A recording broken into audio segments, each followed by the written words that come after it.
invite study or something. Right. Yep. I did invite you to a study. That'd be great if you could join me there. Yeah. Okay. But meantime, I just wanted to. I usually like to start us off with finding out, your history, why you started playing chess, how long you've been playing chess. Why do you like chess? What are your plans? What are your goals? That kind of stuff. So, I think most of my viewers already know you, but that way we make sure. I know we have some new viewers and they might not have ever met you before. So, when did you start playing chess? I started when I was 27 years old on the internet. Okay. And started playing daily games, stuff like that. Okay.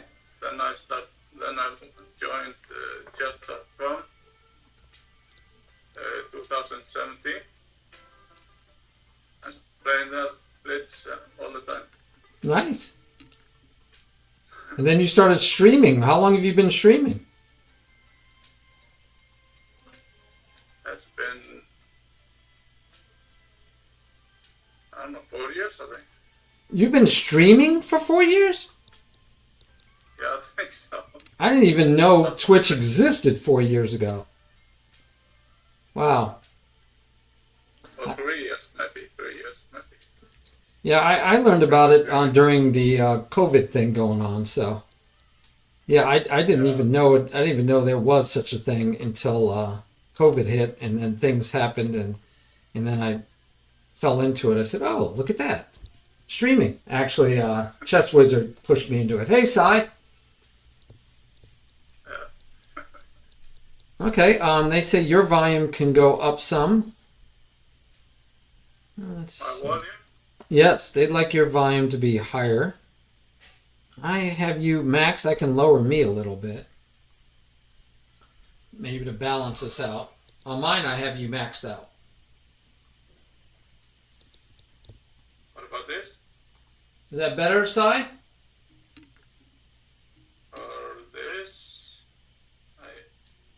Higher the microphone? Yep, he says it's good now. Okay. All right, so you've been playing since you were 27, but it sounds like it wasn't that long ago, but you've been streaming for about 3 to 4 years.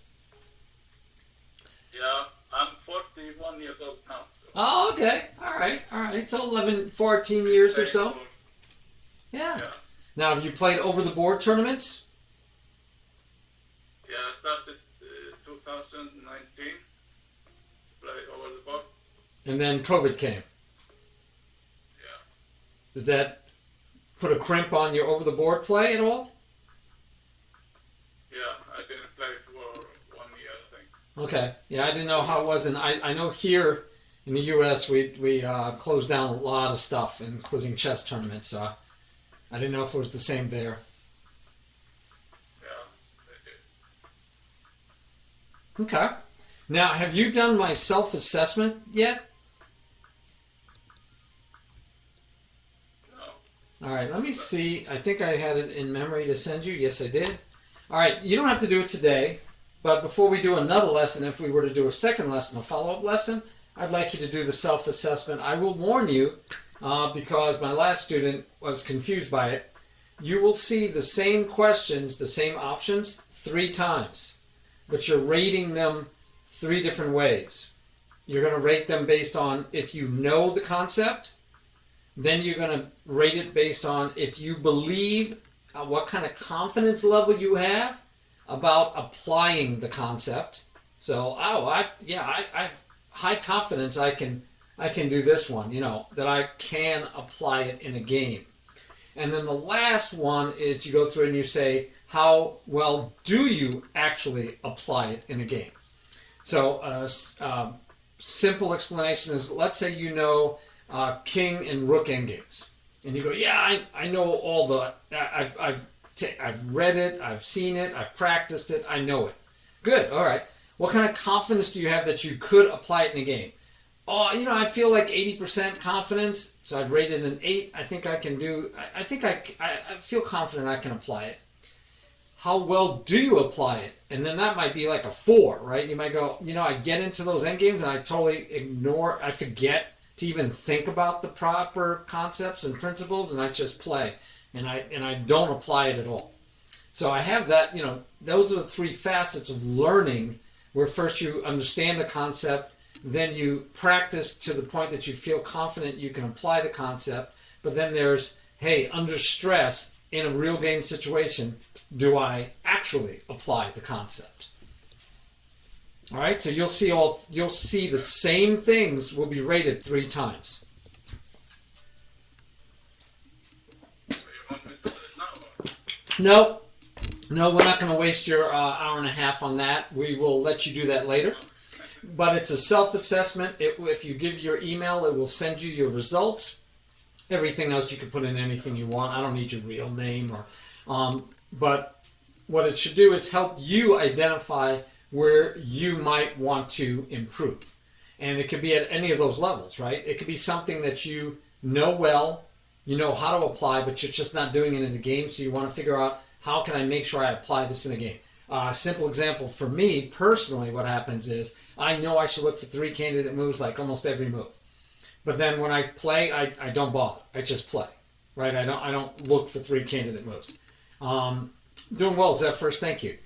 So that would be an example of one where I want to apply it in a game. In fact, basically most of my problems are the actual 3rd leg of application. I feel confident I can do it. I know a lot of information, but I don't apply it in a game. I get lazy, I forget, I just play. I don't think, I don't focus, I don't do 3 candidate moves, I don't look at least 3 moves deep, I don't analyze the position as often as I should during a game, I don't look for puzzle-worthy moments as often as I should during a game, but that's me.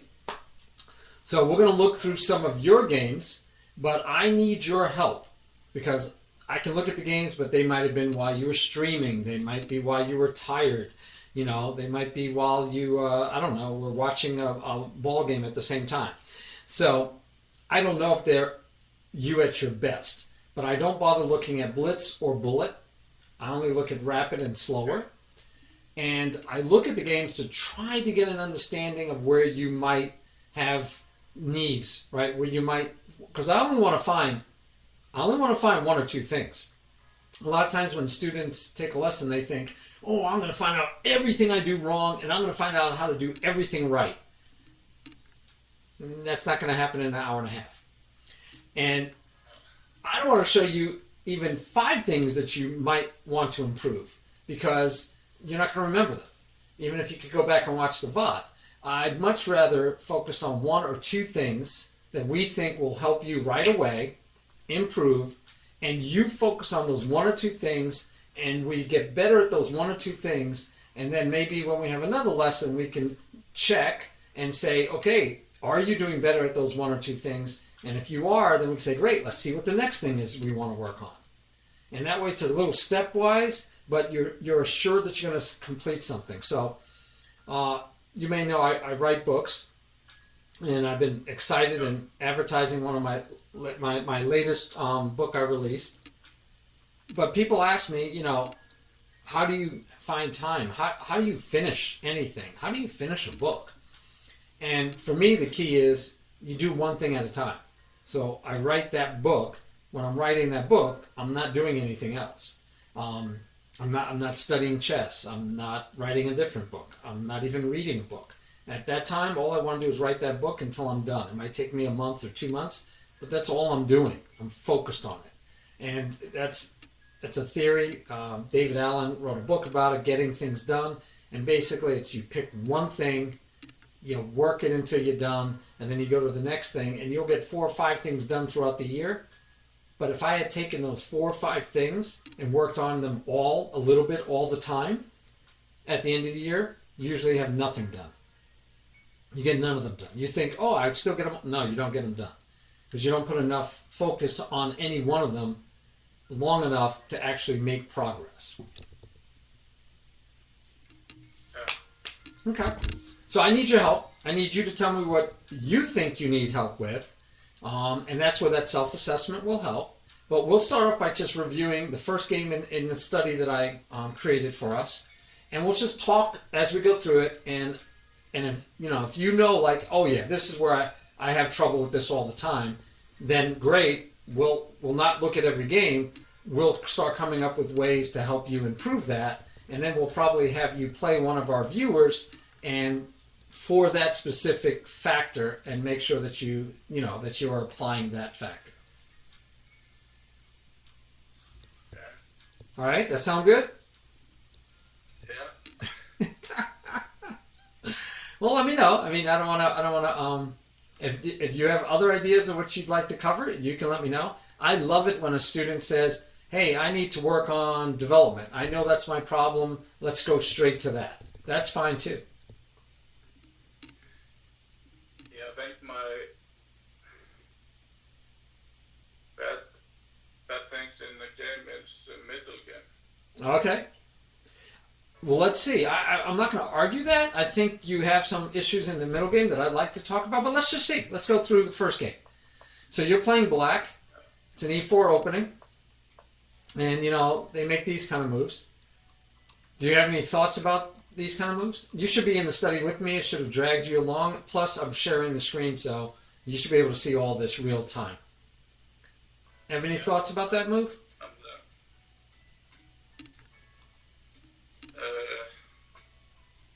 Supposed to D4? Well, I don't know. I mean, it's a legit opening, obviously, right? There's nothing wrong with it. The thing I don't like about this move as a general rule of thumb is it's not developing a piece. And I try to get my students, now, you're already 1,800, so I'm talking about students like below 1,500. I usually try to get, in fact, I force them to only move their center pawns in the opening and not touch these wing pawns and extra pawns. But let's see what happens. So, attacks the center right away. You trade, no problem. And now I look at it and I say, okay, he has a beautiful pawn center, pawn duo. I have one piece developed. He has none, but I have no center pawn. I have no center pawns occupying, and I'm down a center pawn. I've traded this pawn, which is it's not worth as much as the center pawn. Notoriously, I don't like to use computers too much, but one of the things that computers are really great for is teaching us the value of the different pawns. And you will see that when you check, like, oh, I traded a pawn, it'll tell you that this pawn is worth, say, 1, this pawn is worth 0.5 or 0.3, and it goes down to like 0.15 even, maybe for a rook pawn.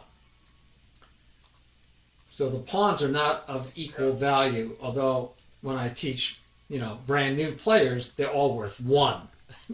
There's no way I'm going to try to tell somebody that's learning how to move the pieces that these pawns are worth less than this pawn.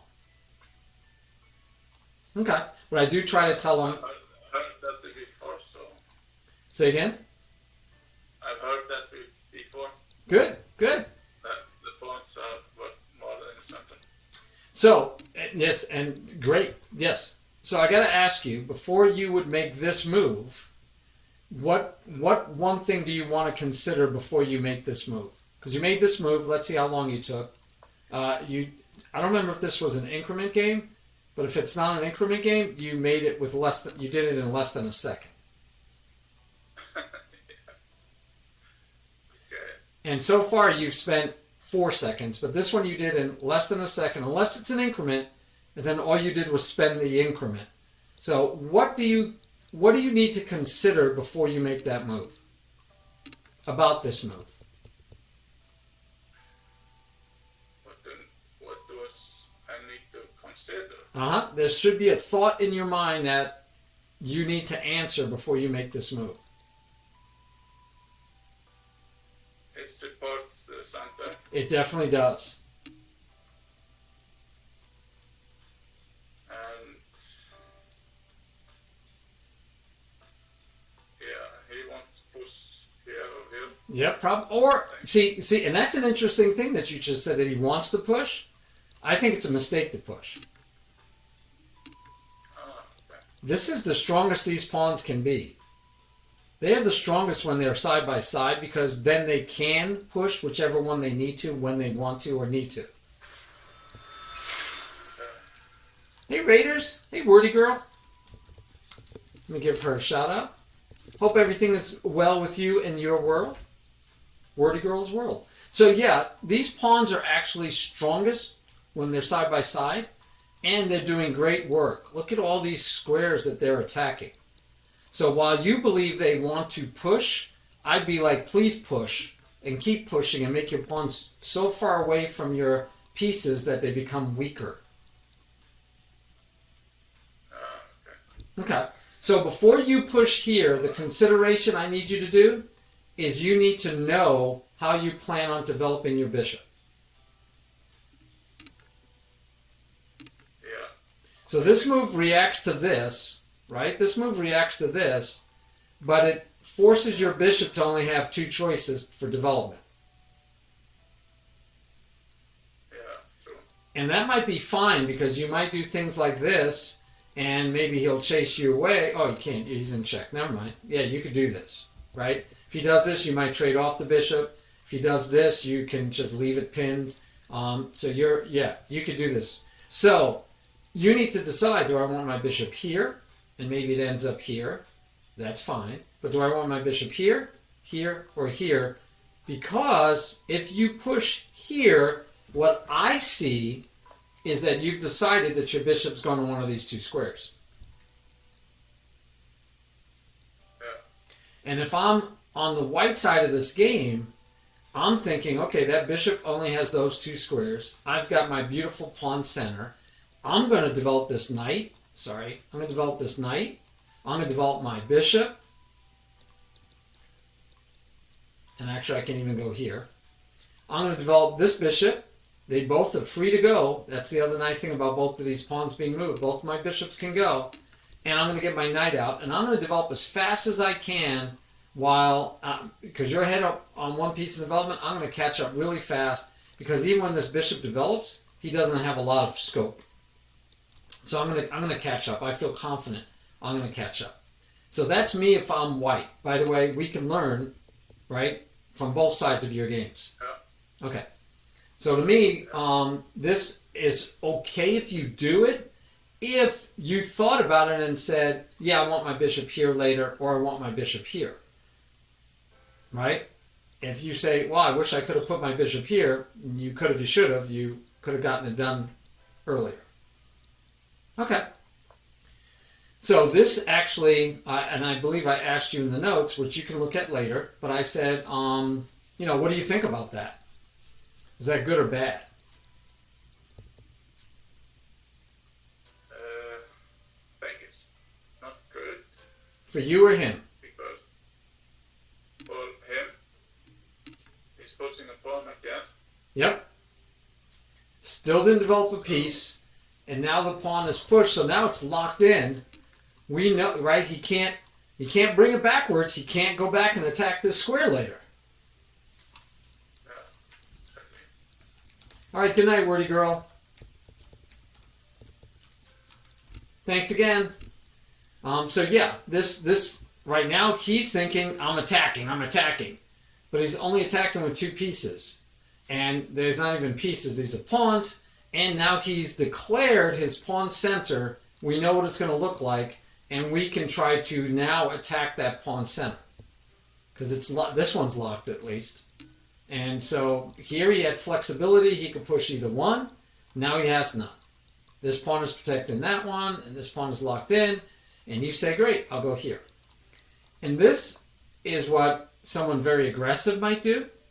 And they can do it. Yeah, right? He could do this.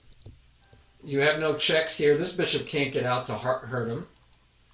This bishop can get out and try to hurt.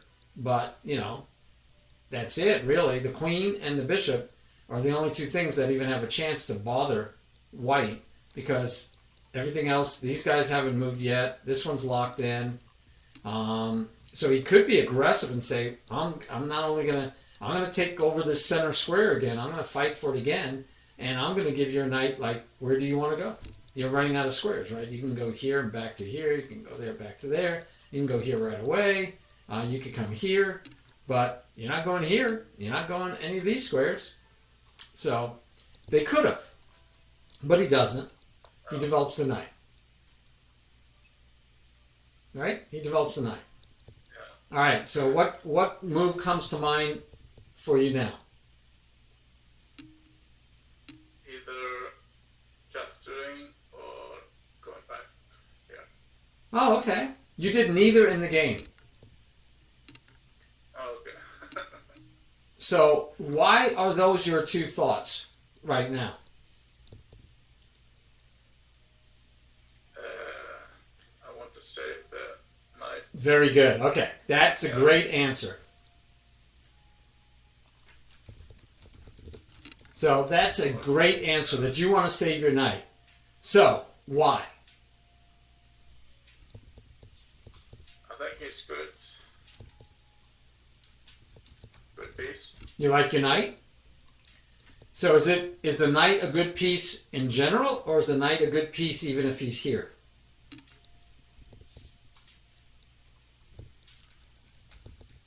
Yeah, he's good there. You like him here? Yeah.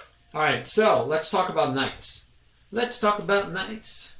Let's talk about you and me. All right, so knights are, this knight, is he good or bad? Is he well placed yet? It's not developed. Or, Yeah. so he's bad. He's bad in the sense that, you remember we said center pawns are better than wing pawns, and wing pawns are better than the G pawn and B pawn, and those are better than the rook pawns, right? Knights also are better as they get towards the center of the board. So this is the worst place for the knight to be. Well, this would be the worst place. Because you think about a knight here, he'd only attack these two squares.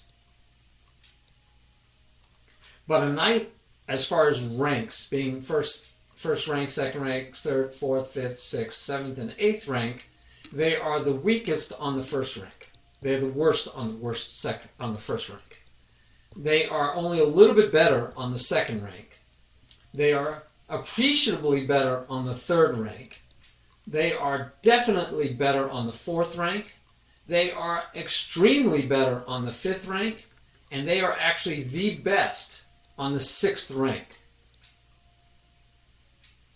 On the seventh rank, they start losing value again. They might not even be as good as a knight on the third rank. And on the eighth rank, they're back to being just bad. Now, another way you might have heard about bad knights is when they're on the rim, right? So if you were to play your knight here, forget the fact that he could take you and double up your pawns. A knight on the rim is mighty grim, is the saying, and I didn't make it up, because the knight has less scope on the side of the board. Right? He only hits 4 squares. He's not hitting any center squares. When your opponent puts a knight on the rim, do nothing to encourage him to move it. You want him to leave that knight on a rim. The same way, you don't want to do anything to encourage your opponent to develop his pieces. So I don't want to encourage you to develop these guys. I don't want to do anything to get you to get these guys off the back ranks. I want to let them stay there as long as you like. And I'll go about my business getting my pieces out into the board, and you can keep your pieces hiding. So when you say the knight, you like the knight because now your first thought is, I'm going to either take and trade or I'm going to run away, is interesting because you're saying the knight, you like the knight. I like the knight because he's on a central square. But if you were to move him back here to preserve your knight, he's not as good. At least if you went here, he's better than here. This one is on the second, this one's on the third rank. Again, towards the center would be better, but still I'm hitting the center square, I'm hitting this square. And if he castles kingside, I'm ready to come over here and start trouble. So I actually like this square better than this square in general principle. Why else would I not like this square? I just told you it's not as powerful, right? But there's another logical reason why you should not contemplate this move. Oh, okay. Do you see it? Maybe do nothing. Well, no. But what? Why? What? You see it? Share it with the chat so they know. What do you mean? I said why? Why? What? Well, there's another reason besides he's on the second rank that I don't like your knight here. So what would that be? What do you think the reason is that I don't like your knight there? He's blocking the bishop. Yes. Yes, Azim. Excellent. This bishop is now blocked. Right? So we talked about that the bishop didn't have any place to go, and now this bishop definitely has no place to go, right? He's stuck. So yes, exactly. Perfect. All right. So now we have the bishop is covered, blocked. I can't get the bishop out. I saved the knight, but he's not on a good square. If I'm white, I'm like, this is great. I'll just keep developing, right? I'm just going to keep developing. But that isn't what you did in the game. So, but let's look at it. So here I say it's bad move, blocks in my bishop, and now I've moved the knight 3 times. So a general rule in the opening is to develop as fast as possible, and we could go faster if we don't move a piece more than once. And so we would have moved that piece 3 times. All right, yeah, and you could draw arrows, yes, as you see. Yeah, so that's a move, right? Why is that a decent move? Because you're developing a piece. So I'm happy you developed the piece. I do have a general rule of knight, bishop, knight, bishop. Knight, bishop, knight, bishop, queen, castle. You don't always go in that order. Sometimes you do knight, knight. Sometimes you do knight, knight, bishop, bishop. Sometimes you don't move the queen until much later and you castle on the king side. But a nice general rule is knight, bishop, queen, castle, because if you move the queen, after you move the minor pieces, then you can castle to either side. And my friend Metal Eagle, who's in the stream now, he loves flexibility. So if you went knight, bishop, queen, you'd have flexibility as to which side to castle. But anyway, yes. So here's a candidate move. Now, you can talk about the knight takes knight, but the reason I thought you were only looking at these two wasn't because you thought the knight was important. I thought it was because you didn't like what would happen if he takes. So you did this. Let's say he were to take, that for whatever reason you were thinking, I don't like this situation. That would be a reason for me to move the knight or to take the knight. If you don't like this resulting position. You said it was because you thought, hey, I kind of like my knight. I don't want to lose my knight. I don't want to trade or get rid of my knight. But for me, the concept is, okay, I got to decide if I don't like this. Because I'm going to take back, right? I'm going to take back. And if you said, no, I kind of like this. My bishop's free. Now this bishop is free. This pawn isn't doing anything. I have this pawn to stop it. I can actually just put my bishop here if I want later. I'm going to develop my bishop. I'm going to castle. Maybe I'll even castle the other side and get a rook right here, right? If you castle this side, your rook ends up on the d file immediately.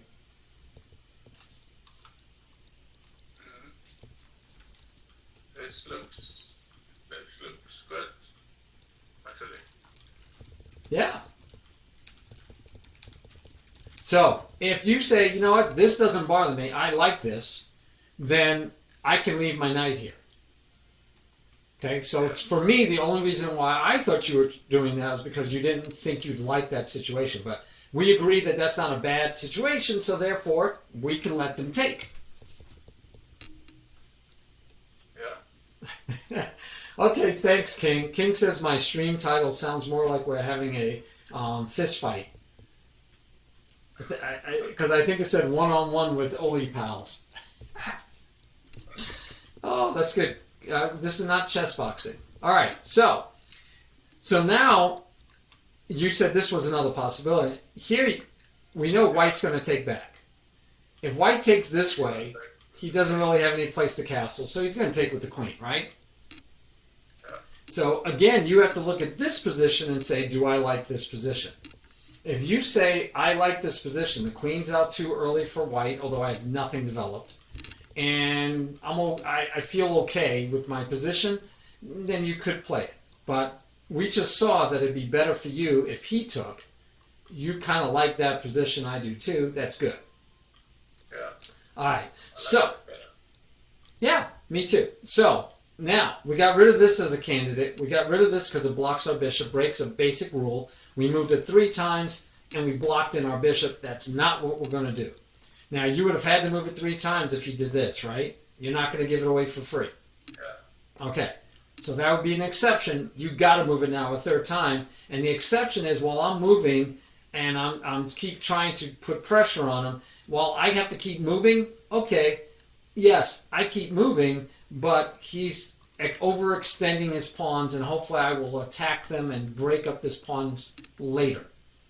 That's a thought process you can do. You can also come here, but unfortunately you have no follow-up, right? I mean, he could do, and you could just say, yeah, I'm enticing him to keep coming, and you could go here to here. We know the rim is not great, but you know if you're planning on trying to break open, but you can also come back here and attack this pawn. Now, of course, you're where this knight should be, but this knight can go here and then here or whatever. But anyway, so you could play this, right? You could play with that if you wanted to. But he didn't do that, so now you don't need to take, you don't need to run away. And so you have candidate moves. One is knight move. All right, do you have another one? Bishop. Yeah, where? Okay, so you can develop the bishop. Okay, now, give me an idea of why this you don't like. Remember we said that white might take, right? Then that feels like a wasted move. Because now, I mean, I'm going to want to move him again, right? Okay. It's not bad. It's not bad. It develops a piece. But it's like, it's like, I like the knight. The knight seems to be better, right? I'm getting the knight into its best position. And I can wait to see if I want to fiend shadow the bishop, put it here, or hope that he takes, and then my bishop will have a lot of scope. All right, so give me one more. So you had this, give me another one. Okay. And we love pins. We love alignment. We love pins. Pins are easy alignment. It's an easy early way to get tactical, to be dynamic. Now that knight, if he wants to take, he's going to lose his queen. So he's going to do things like break the pin or chase you, and that's fine, right? I mean, so that's an option also. Yep. So I'm happy with this. I'm happy with the knight. The bishop's okay, but maybe wait. Okay, well, let's see. You did the knight move in the game. No worries. He did not take. He did not take. He developed another piece. So now you have 2. He has 2. So guess what I'm hoping for?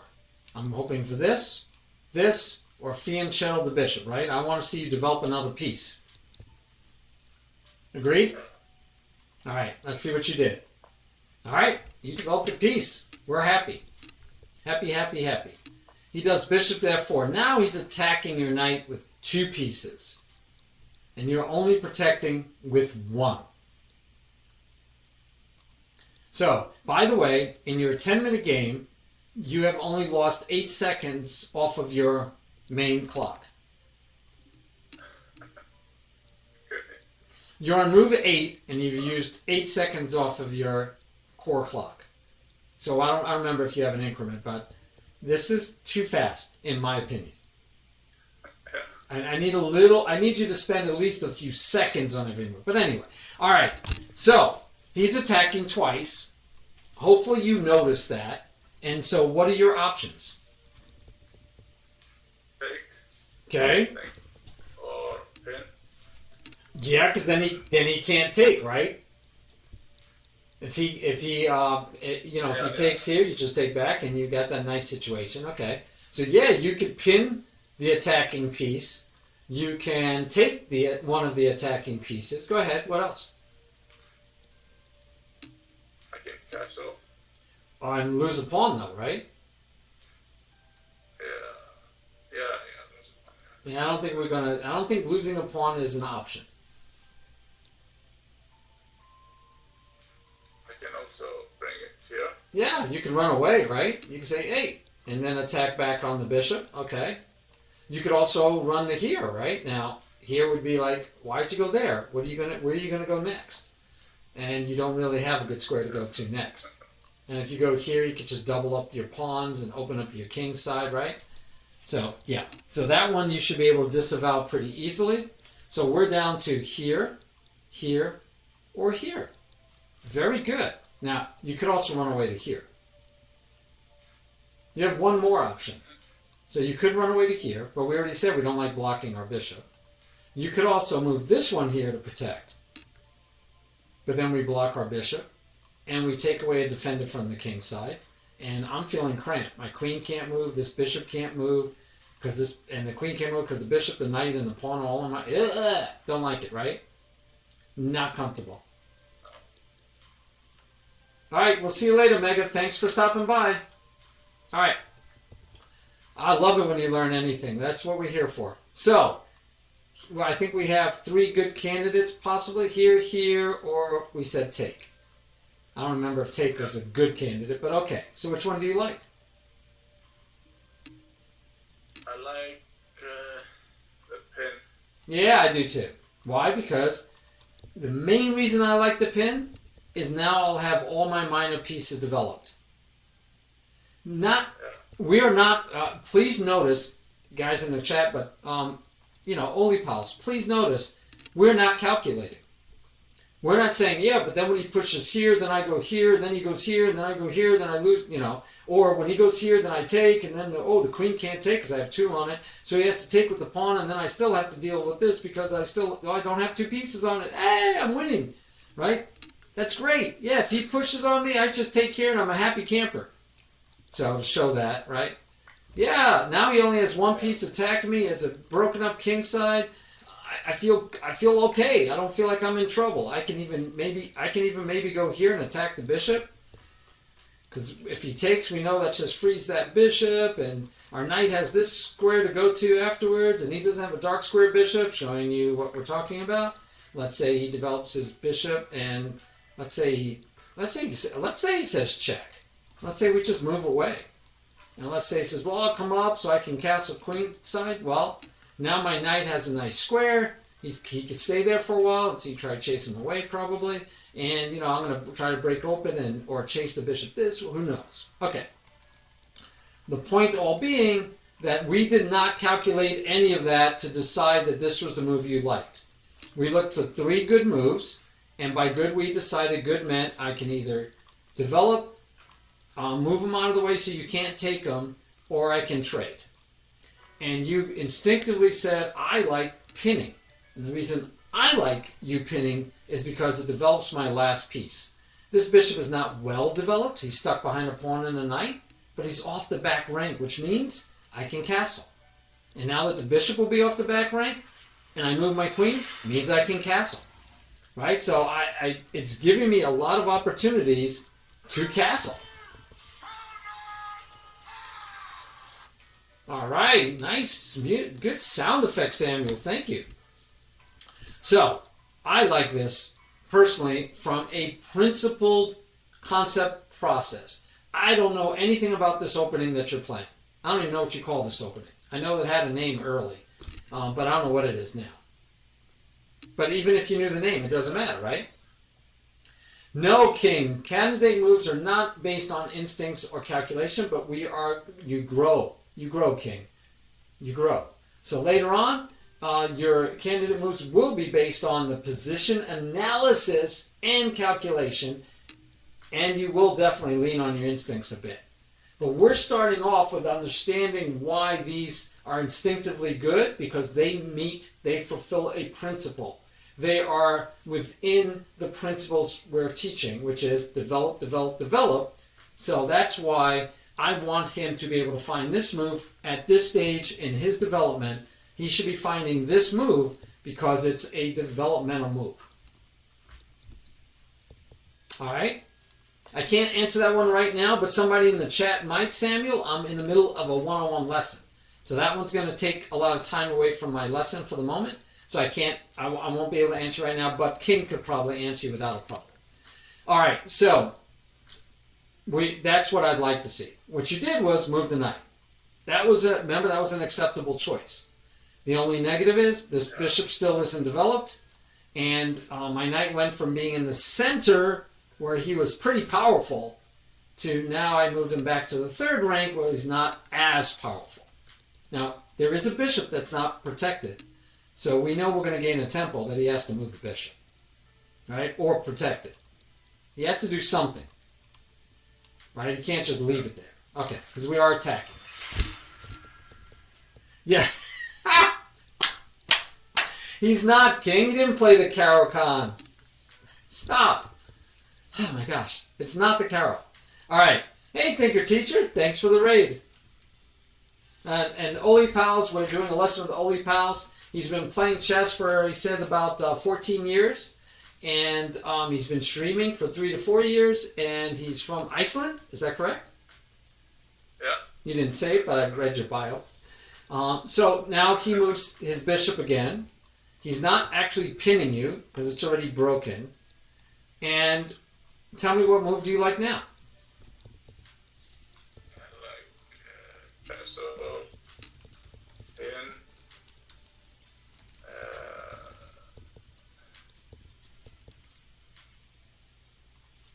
I don't know about the third one. Maybe this. All right. So, you remember we said this piece was loose? Yeah. Okay. Is he loose now? No. No. He's protected how many times? Once. All right.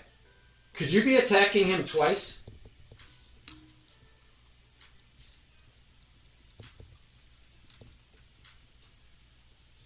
Taking here.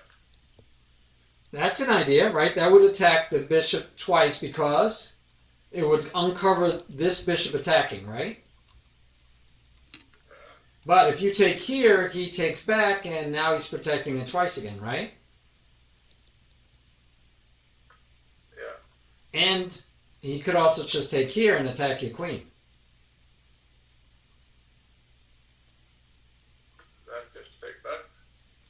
Yep.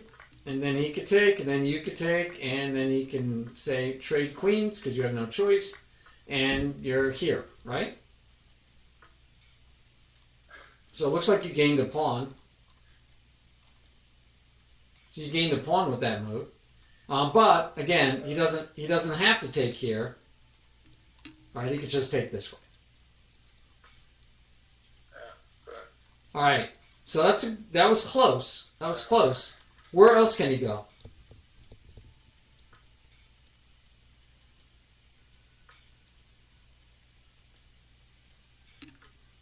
You go here, Mm-hmm. here, and here. Okay. How about here?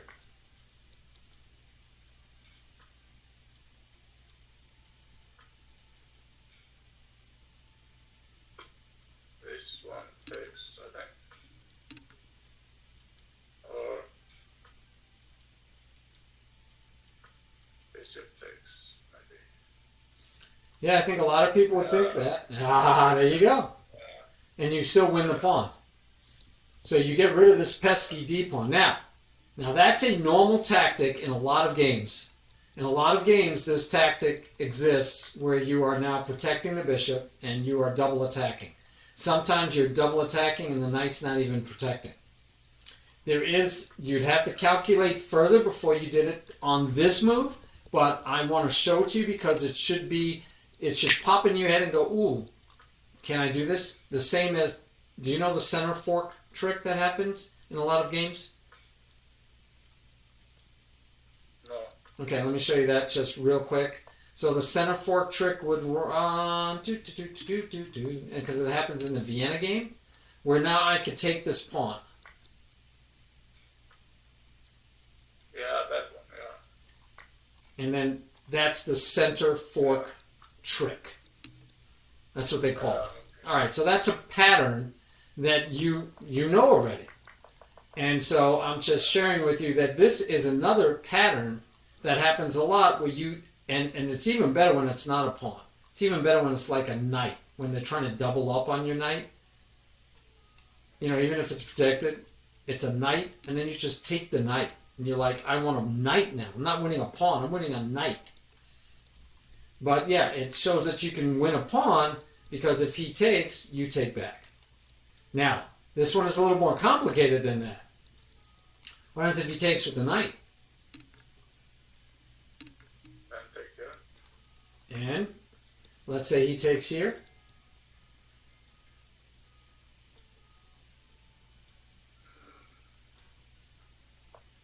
Very good.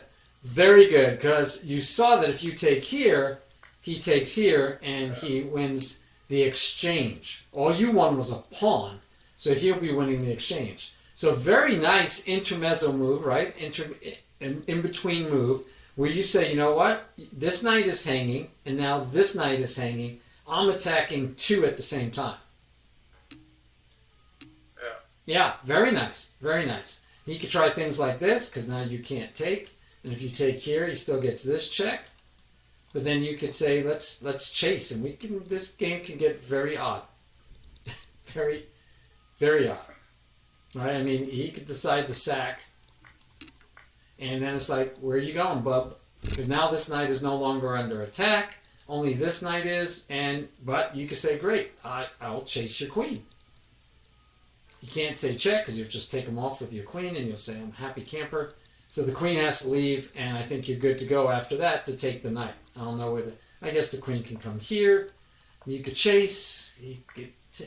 Like I said, it could get interesting because he's still threatening this again. It could get crazy. Maybe even from here you throw in this check to make him lose castling rights, but then you're going to lose your bishop. You could just castle, because this guy's still hanging. Oh, it's just, yeah.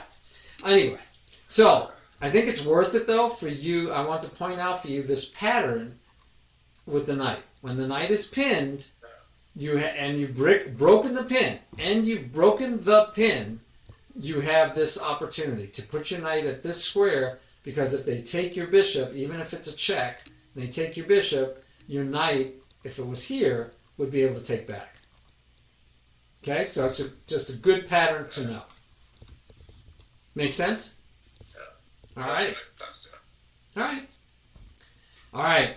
All right. So you castled. You didn't see this, and like I said, it's not as clear cut with this pawn hanging, but and now it doesn't work because now if you take, he takes, and now he has two pieces defending, so you can't get away with it anymore.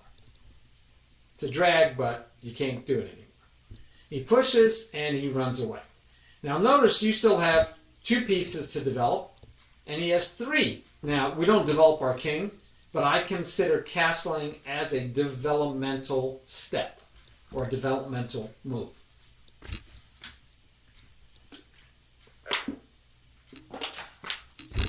All right. So we finally develop our bishop. We got to be happy, right? You developed your bishop. He breaks the pin, and here's where you'd say, okay, does he have this move? Well, no, it doesn't do any harm. But, you don't want to put any pieces here because you understand that pattern that he will come back and protect, right? And he'd have two attacking, right? So we know that pattern now. Where no way would we ever stick a piece here at this point. All right? Hit at the center. And now we have 3 pawn islands. You know about pawn islands, right? Or do you? Yeah. Okay. So your pawn islands show that we have a weaker pawn structure than our opponent at the moment. Notice also this bishop is still stuck. Notice this knight is off to the side. He's not as effective. And his pieces are actually better placed. You can say better developed, better placed. Does that make sense? Yeah. All right.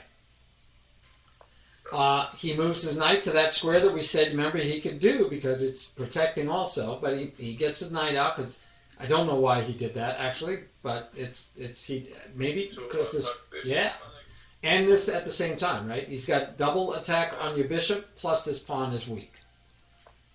All right, so we're missing that the bishop hangs, but we are attacking. No, you're right, we're attacking. So he attacks your queen. So, what move could you have tried here?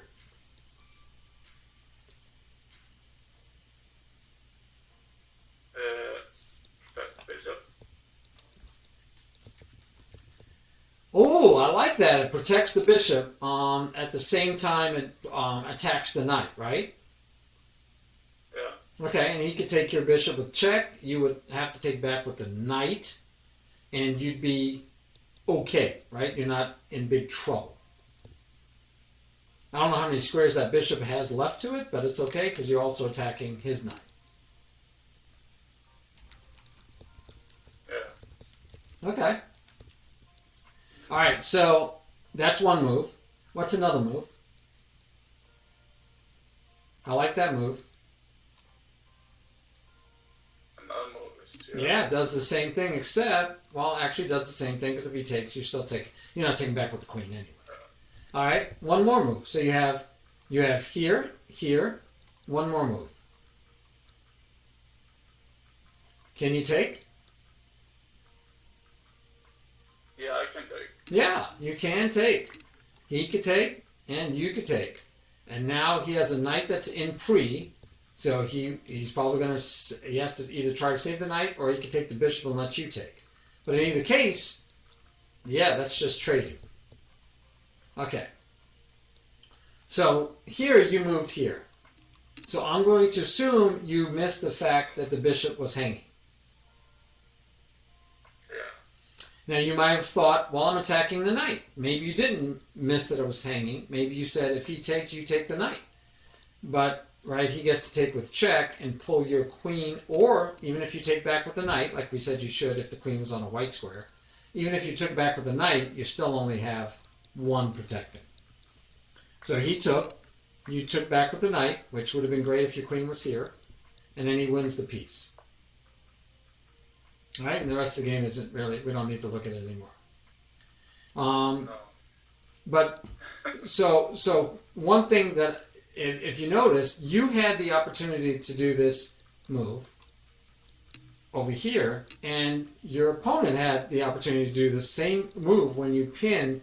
Be wary when the pin is broken that this is almost a free move.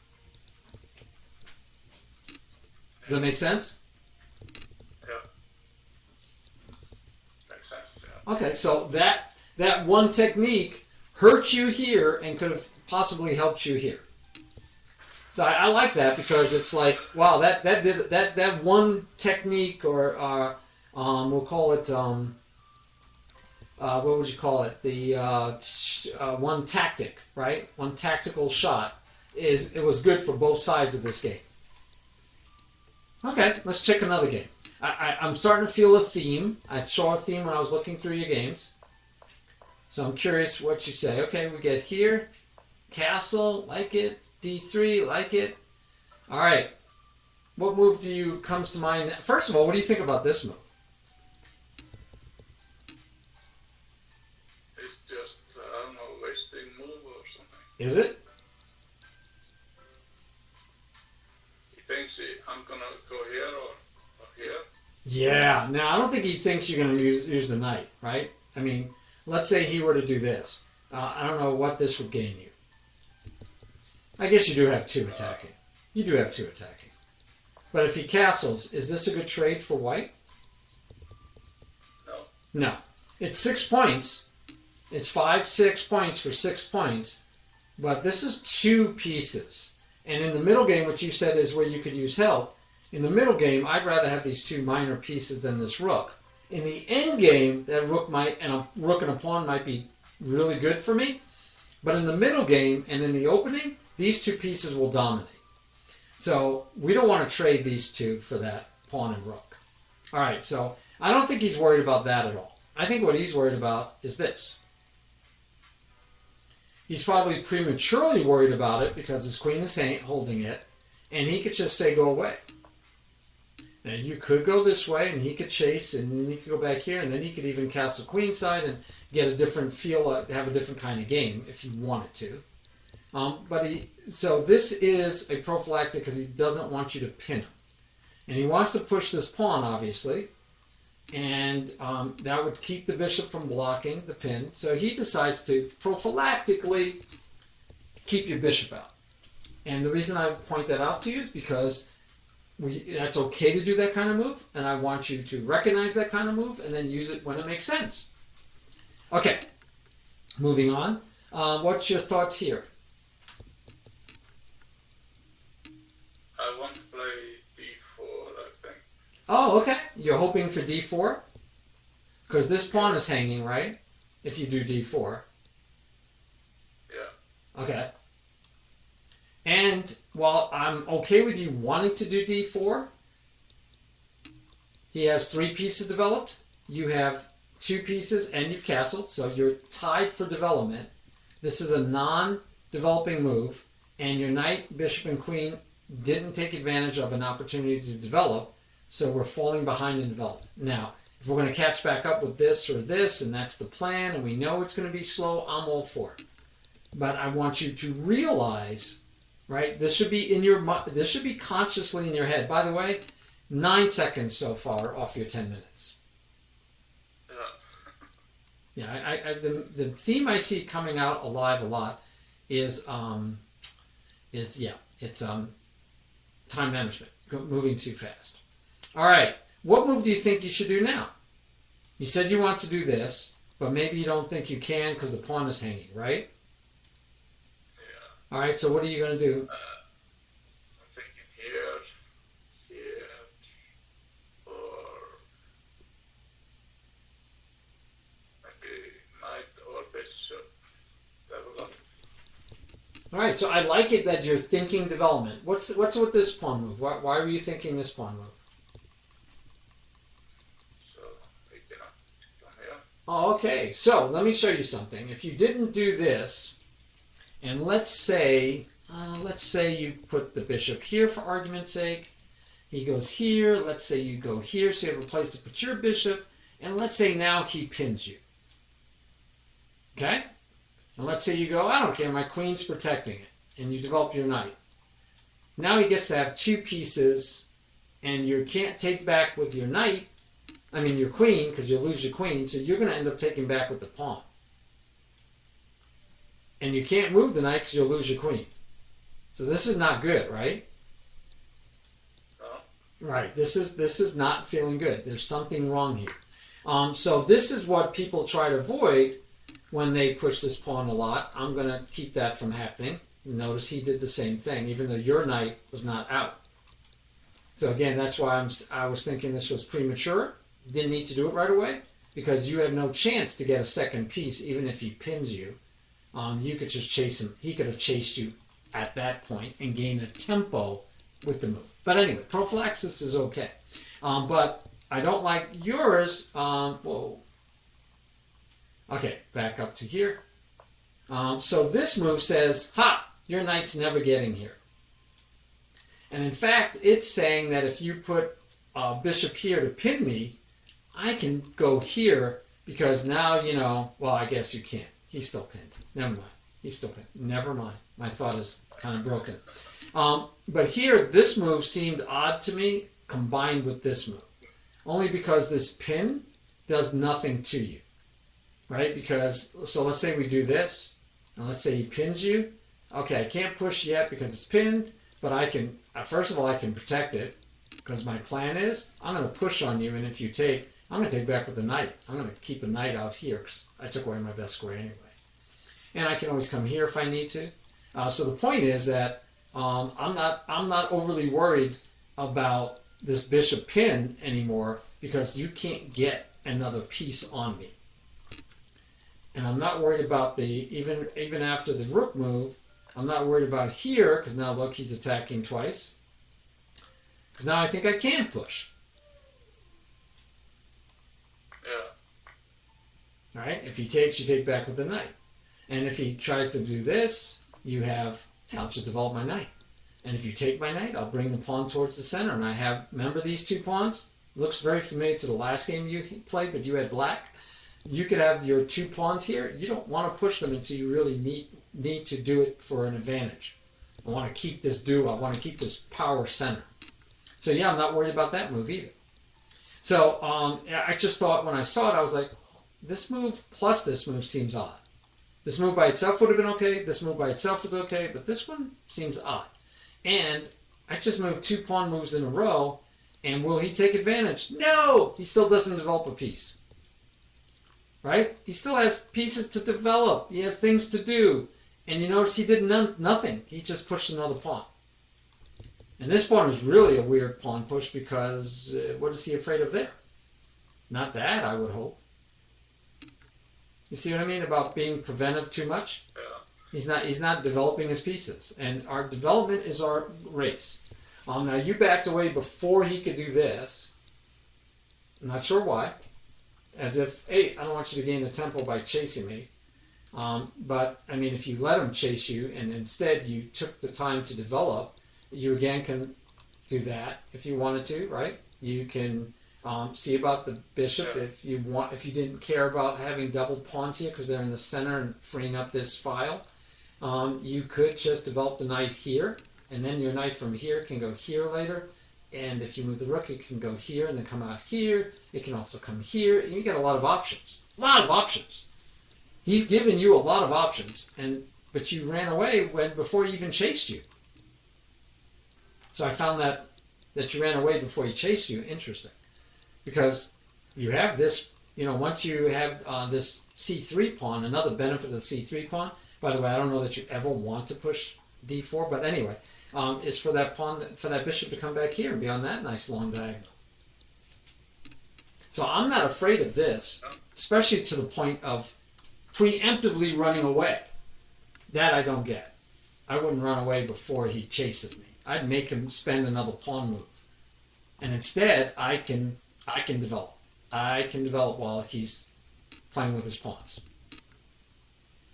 Okay? But instead we move first. So we lose that tempo, right? We lose that tempo. And so it's time that we want to save. Okay. So now he's finally gotten another piece of development. So did you. I'm not crazy about it because we're going to have double pawns again, but it's playable. But you're going to weaken your king side. I would have loved it maybe if your queen moved first to protect this, or the rook comes out and then you do this move so that you can take back with something other than the pawn. He takes right away. You take back. You do have an open semi-open file. This looks scary, but it's going to be hard to get there. Your knight can't help out yet. You do have an open king because we already moved this pawn. Preemptively, we moved this pawn, and this pawn is gone. So I'm a little worried about your king. He's attacking your bishop. But you remember what I said about not helping this knight? Okay, I don't like that knight. That knight's horrible. So great job. Great job. Save the bishop. Do not let him trade his knight on the rim for your nice long-range bishop. Beautiful move. And what we want to do is not entice him to move the rest of the game. We leave him there. He's not bothering anybody. So we decide on the center break, which now our bishop is protecting the pawn. So the only reason, and I did say in your notes, that any time that you decide to offer a pawn break, this is a pawn break, right? They could take and you could do a pawn break. They don't have to, but you're offering it. I want you to think long and hard before you do it. Long and hard before you make a pawn break. Why? Because you can't go backwards. Once you do this, the situation on the board changes permanently. So I want to see how long you spent on this pawn move. You actually spent some of your longest time. You spent it looks like 4 seconds. I mean, you're on move 11, and you've only used like 19 seconds. All right. I mean, it looks like, you could be playing a 3-minute game or a 1-minute game at that rate. But anyway, so I want you to think long and hard before you offer a pawn break. And the reason you'd want to stay long and hard on this pawn break is that's a backward square, right? Yeah. All right. I'm not advocating this move, but I want to show you just conceptually good and bad. Bad is my bishop has no scope. Right? Same color as my bishop. I could probably get my bishop over here and get him outside of the pawn chain. But conceptually, also, this is looks like a backward square. But it's not, because I have this double pawn, which keeps knights and other pieces out of this. But now that I've done this, my next move, I can put my knight here, and I can plop my knight into that square. And let's just do a scenario where something like that happens. I'm not even going to, I don't want to push it all the way. Let's say you go in here, and so let's say he takes with the knight not to lose the bishop, and you say, okay, now you still have doubled pawns, but now your pawns again are restricted. Look at the space you're taking up, where he's not taking up that same equal space, right?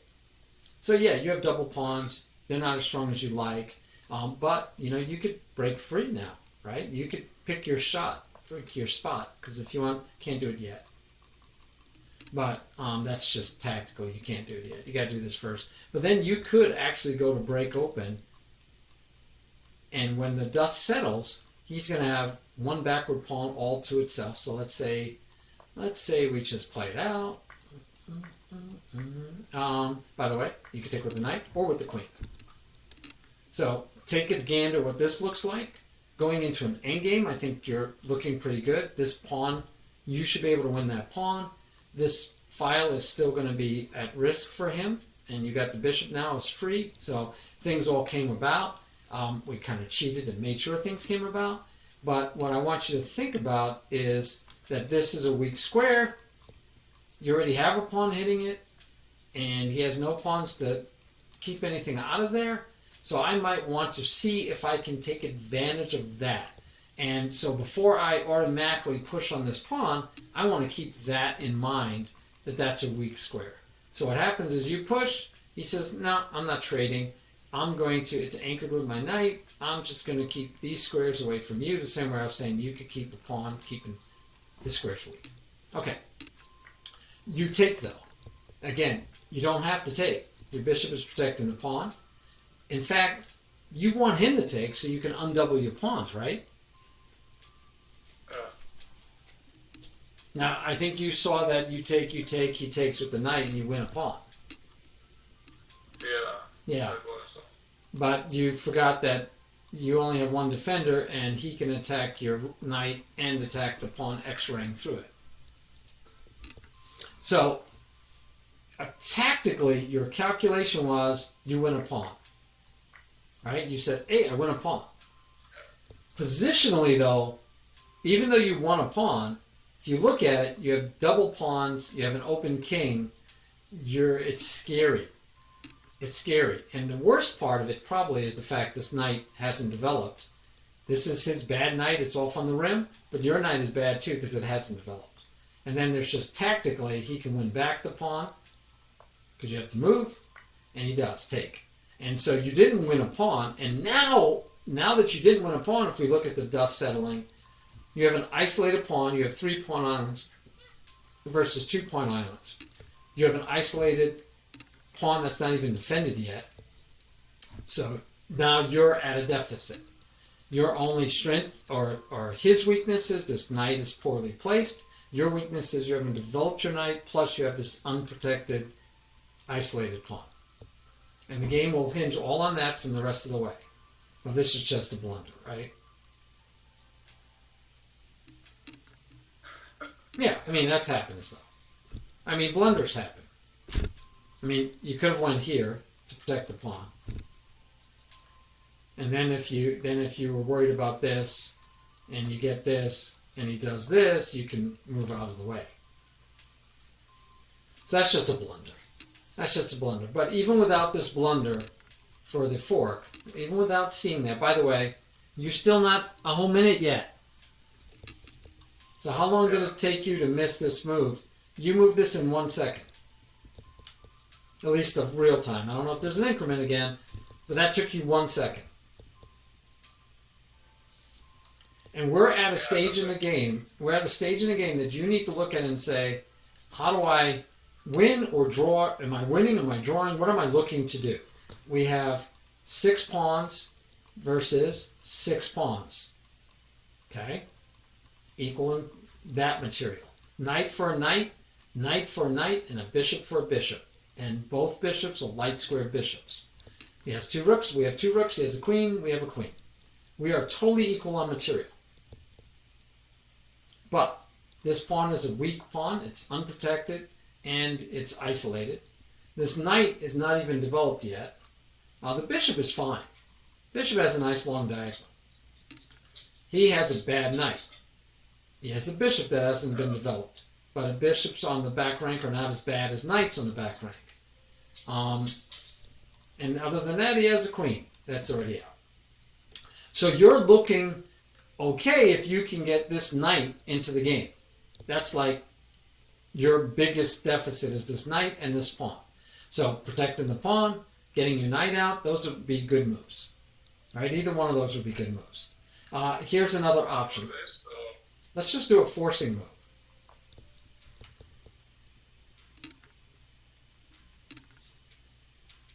Right? I mean, he could do this. Now, he could say, well, I'm going to attack this pawn, and, but you could say, okay, I got both knights protecting me, go away, queen.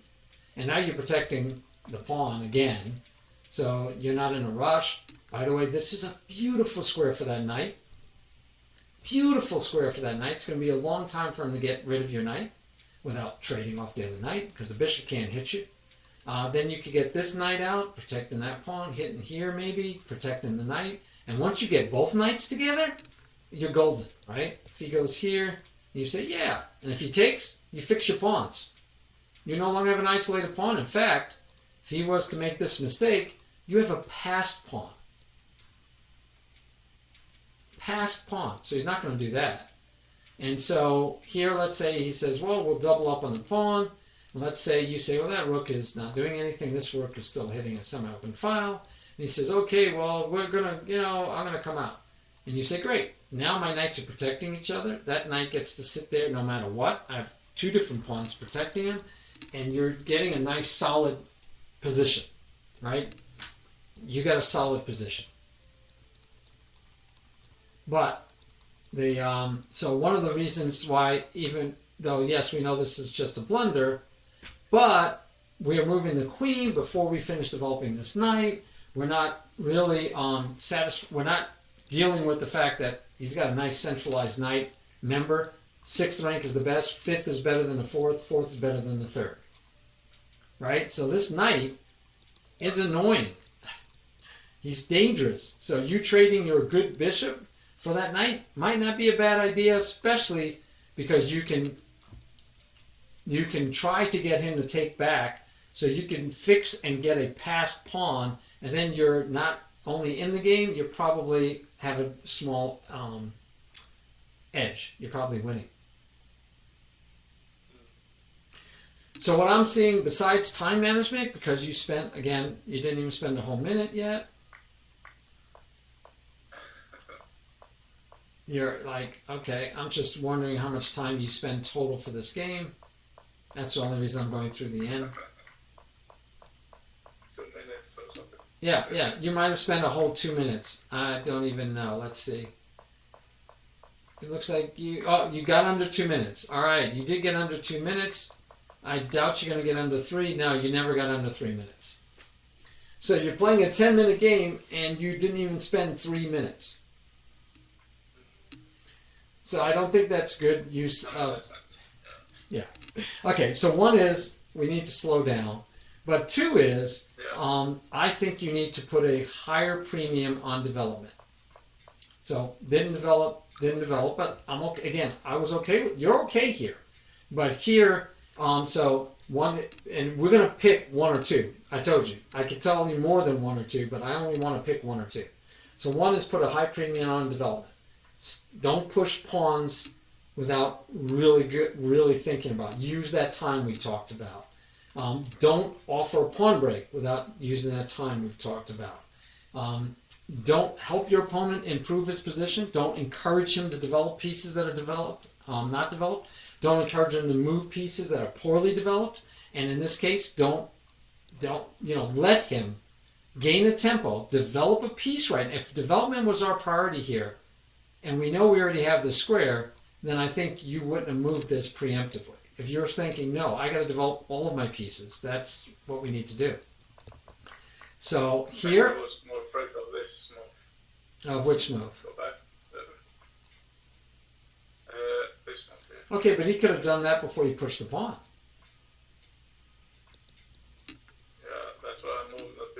I'm saying he could do it now. Yeah. So to me, since he could do it now, then that would have been a reason not to do this move. Except maybe you were more afraid of this.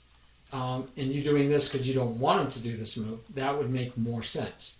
I'll show you another option. Another one that would make more sense to me based on what you just said could be this move. Because now if he pushes here, you get to stay on the nice long diagonal, hitting this beautiful f7 square, and his knight is like looking silly. He's not doing anything. And by the way, you're threatening to fork the two of them. Which, by the way, you'd still be threatening to fork them, but you don't need this pawn. This pawn anchored the fork, but you had to get the bishop out of the way. So here's another idea. Let's say you don't move like we said, and let's say you do develop like I said, and let's say he comes after your bishop. How about you take the check?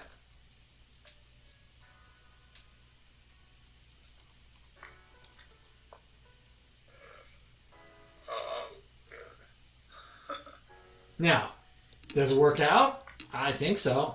You get to keep the pawn right here. He doesn't get to take it back. And if he says, well, I'll check you back. But now look at that alignment. No pawns in your way. No pawns in your way. And he's got to lose another tempo still. He only has one good square. He had to lose another tempo. And now it's your move. And take your time. Find whatever you want. I don't care if you do this. Get your pawn duo. And the king is still exposed. Lined up with your rook. This position, I like a whole lot better than what you got into. So I would not be afraid to the point of moving my bishop here because of this, when you have other options. One is this, keeps a long diagonal. And two, you could just ignore it because you could do it or not, but you can ignore it and hopefully develop a piece. So I'm always looking, can I develop a piece? And if I go, yeah, but if I develop a piece, then he could chase my bishop. Okay, what's bad about chasing the bishop? Can I take advantage of it? Yeah, I could just take. I could do that. I could definitely take. I can ignore it and just do this first. And then he takes and I take. I could do that too. I don't even have to take. I could just trade my bishop for his bishop. But you might want to win a pawn on the way. Make sense? Okay, so I don't want to do this. I want to put a high premium on developing faster than my opponent. Got to get my pieces developed, because if I can get even if I don't get them all developed, if I'm ahead in development, I'm good. And in fact, one of my rules for looking for a puzzle-worthy moment is to be 2 or more steps ahead in development. So let's say you developed, and let's say he didn't develop. Let's say he pushed on you and you moved again. Let's say he pushed another pawn. Unfortunately, actually, we don't even have to make a loft because we have this square, right? So let's try to develop some more. He pushes again. He's just pushing pawns, obviously. I'll let him push some more pawns. And now I have 1, 2, 3, 4 steps in development. He has 3. I need one more step in development for my rule for us to be able to look for a stunning attack. We should be able to build a stunning attack if we had more development. Unfortunately, we're kind of cramped. Our pieces are not the best laid pieces.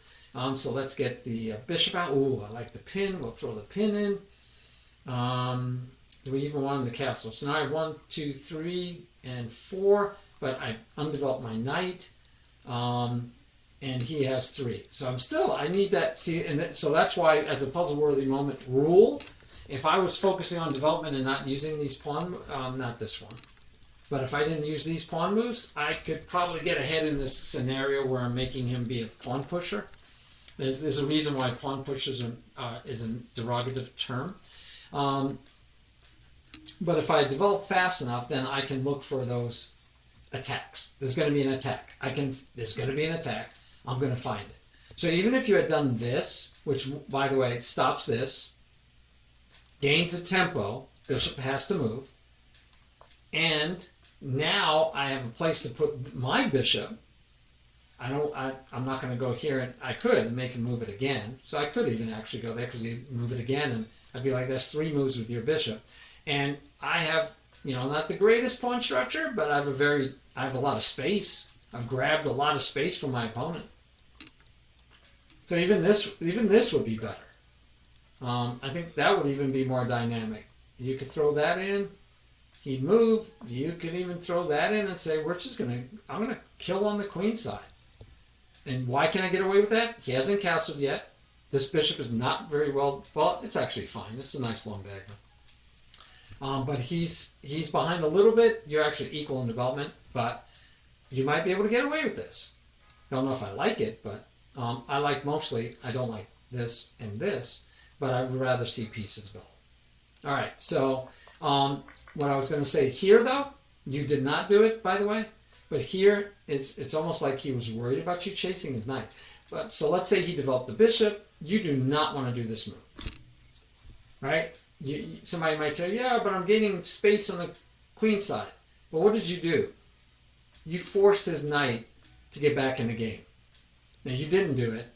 Don't think you would, but I want to make sure, because I talked to you about it before, do not help your opponent improve his position. Don't encourage him to develop his pieces. Don't encourage him to put his pieces in the better squares. Make sense? So Zero says, I need to study my openings more, which I think is hilarious because I know nothing about this opening that we're looking at. I don't think you need to study openings at all. I think you need to study opening principles. But anyway, Zero, that's my advice to you. I don't know half the openings half of these guys do. But you play by principles and you don't have to know the openings. But anyway, okay, so that's what I'm feeling. I'm feeling that where you would benefit the most is from being focused on opening development. So what do you think about that sequence? It's moving the knight third time. Yeah. And you weren't even really provoked, right? I mean, the second move wasn't provoked.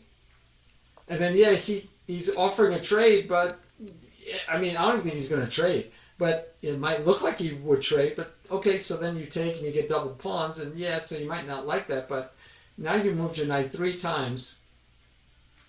And look, you're blocking your bishop again. You're not blocking him here, but you're still, right? You're still limiting your bishop. So now he's got 3 pieces developed, you have 1, and you still didn't develop a piece because you're 3 moves with your knight. So remember I said if you're 2 steps ahead or more, you can look for an attack. He's actually 2 steps ahead. He's 3-1. So he can look for attacks.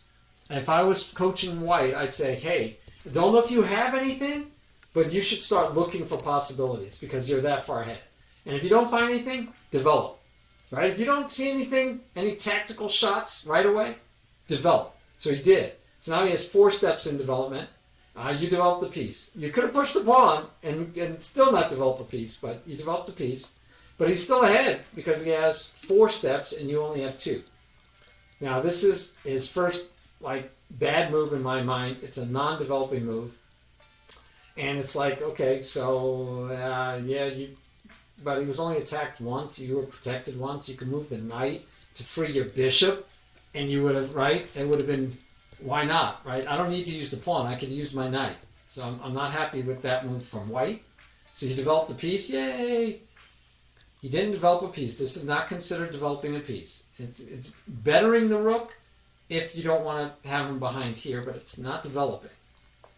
You develop, so now you've caught up, right? You have 4 steps in development, and he has 4 steps in development.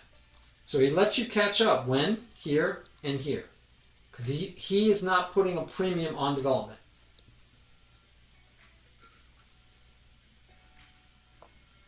All right? Oh, is it? Well, King, that's the quote I got from him. Hey, little Sarah. No, you did not need to go back with the knight. We haven't done championships in a long time, King. We're focused on other things. All right, so here I would say to your opponent, right, he has to think long and hard before he decides to do this pawn break. Because remember, pawn breaks are permanent in a sense. So he offered a pawn break, you took it, traded off a few things, and now the rook is kind of like, it's not connected with his other rook, and he's got 2 pieces still developed, but you have 2 pieces still to develop. And your bishop, it's okay. It's not great, and this bishop is not good at all. While his bishop's about to be free, and his bishop has pieces in front, which means his bishop can be free pretty quick.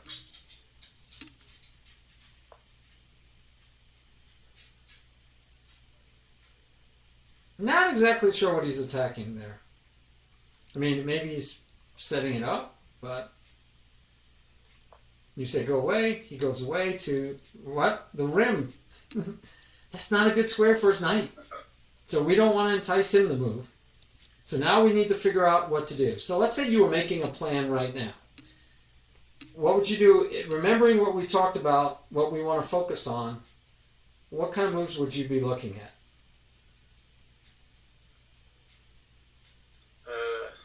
Try to get this piece out. Which piece? The bishop? The bishop, yeah. Yeah, I think you need to get the bishop and the queen in the game somehow. Unfortunately, you might not be able to get the bishop in the game quickly, but yeah. This just based on principle, I can live with this, definitely.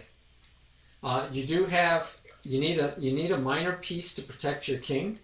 We don't have a minor piece over here. If the bishop were here, or if the knight was here, or if this bishop were here, I'd be happy. Right now, I have no minor pieces protecting my king. So that's worrying me. He's got a rook ready to come over. He's got a bishop that wants to sacrifice. And he's got a knight waiting to get it back into the game.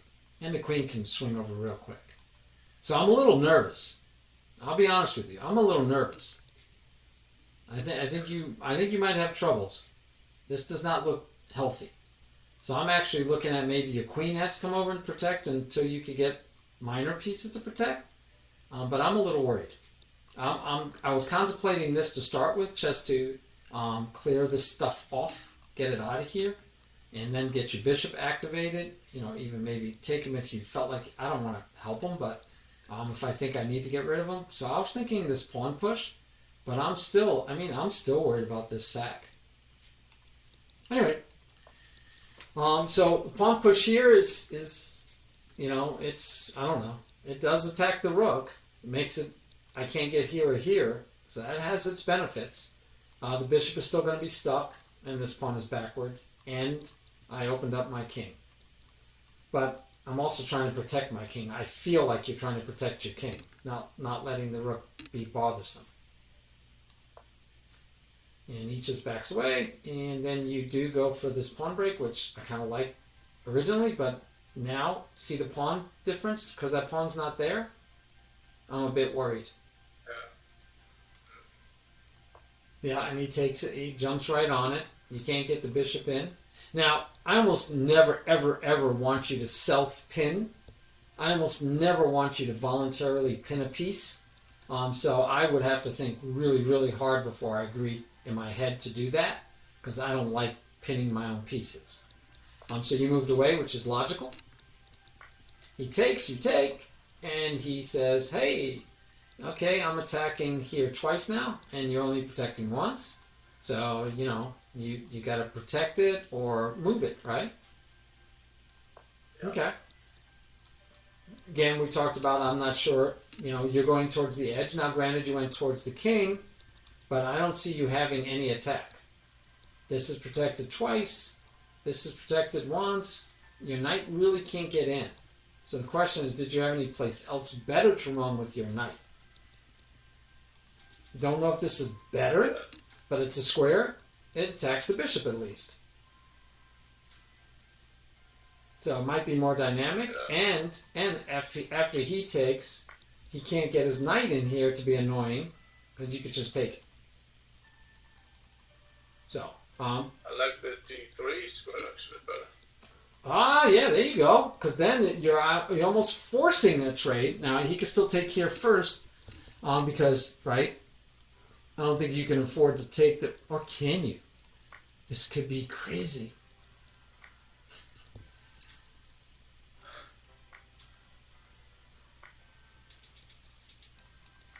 And when the dust settles, he's up a pawn. Wow. That's where calculations start to hurt your head, right? So here you just have to decide, and you're going to have to look and say, well, if I take, he takes, he gets an extra pawn out of it. Yeah, I don't like it. Oh, daggone it. I can't do it. But otherwise it was flawed. But, maybe you don't take the rook. Maybe you just take back and you keep this, but then he pins you and it doesn't look good. We know we don't want to get bad pawn structure. This might look like, hey, now he can't pin my knight, but you got to realize that actually this is a bad pawn structure for an endgame. So let's say he goes here, because he can't go the other way, and you go back here, protected by the pawn. He can now shove on you, right, because you have no way to stop that. Up to him, up to you, what kind of things you're doing. But yeah, this pawn is going to be in trouble for the rest of the game. Anyway. But yeah, so not crazy about this location, and neither were you, obviously. You said, hey, I got better. I'm coming here. And what we talked about taking with the pawn, because you can't take with the queen now. And I mean, if nothing else, when we saw this, we knew we had that problem. Because when you move the knight, he just says, hey, I'll hit the bishop again. It's pinned. I'll hit it again. So I guess you can do things like that. It's starting to get really scary, though. Your back rank is weak. But, I mean, you have a square to hide. I don't know. It's scary.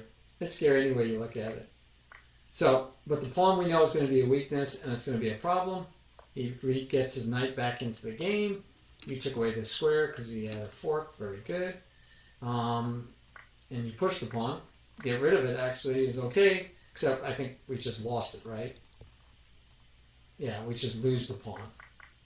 So it didn't help to clear the pawn because we just lost it. If we could have held it somehow, but I don't think you could have in the long run. Take. And then this is textbook what we want. With this bishop move, not that you had many other better choices, he gets to get pigs on the 7th. And pigs on the 7th are, it's basically, you're in big trouble. Big trouble in Little China, and I don't even know how you can get out of it. You could try that, but then when the bishop moves, he's got mate threats, and you can't stop the bishop. You can't stop the rooks, because the bishop would still be holding that square. So yeah, pigs on the 7th is just dynamite. What if knight takes e1? Oh, wait, way back then? Instead of knight takes g7. Oh, what? What? Where are you at? Instead of knight takes g7. Where are you at? There was no knight takes g7. I don't. Someone in the chat was offering an idea, and I would love to see what they're thinking about, but I don't see it. Oh, a knight to d3. Okay, so thank you, because I know what you're talking about. So it says here, what if when you, what do we say would happen here? Because this attacked both. We said, oh, he could take here, and you said, okay, so when knight to d3, what if knight takes e1, right? Oh, we did that. Bishop takes f8. Oh, wait, you had more? Queen takes f8. Yeah, okay. I think you're still down a piece.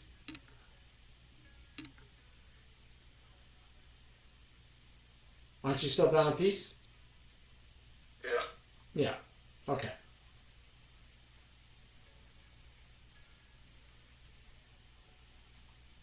What if h4? h4 on move 1. Okay, King, thanks. All right. So I think today I'd want to watch you focus on development, because every game, it's not chess develop fast, but have a focus on getting developed, and using your clock before. So remember, I said 1 or 2. So 1 will be focused on development. I feel like you got to have that. The other one I would say is use your time, and a way to use your time is anytime you want to move a piece twice, think. Anytime you want to move a non-center pawn, it's okay, but take time. I want you to take at least a minute or at least 30 seconds Anytime that you offer or accept a pawn break, you should at least spend 30 seconds. I mean, if you just set a timer and said, okay, I'm going to spend 30 seconds on any pawn breaks, offers, or accepting. I'm going to spend 30 seconds anytime I'm going to break the principle of focusing on development, where I'm ignoring development. I'm going to push a pawn instead, and it's not my center pawn, or even if it's my center pawn past the center. If I'm going to the 5th rank, before I do that, I want you to spend at least 30 seconds. It's not going to happen that many times in the game because you're going to be developing naturally, and so you won't have to spend a ton of time if it's just a good developing move. I think if you did those two things, you'll see better play right away.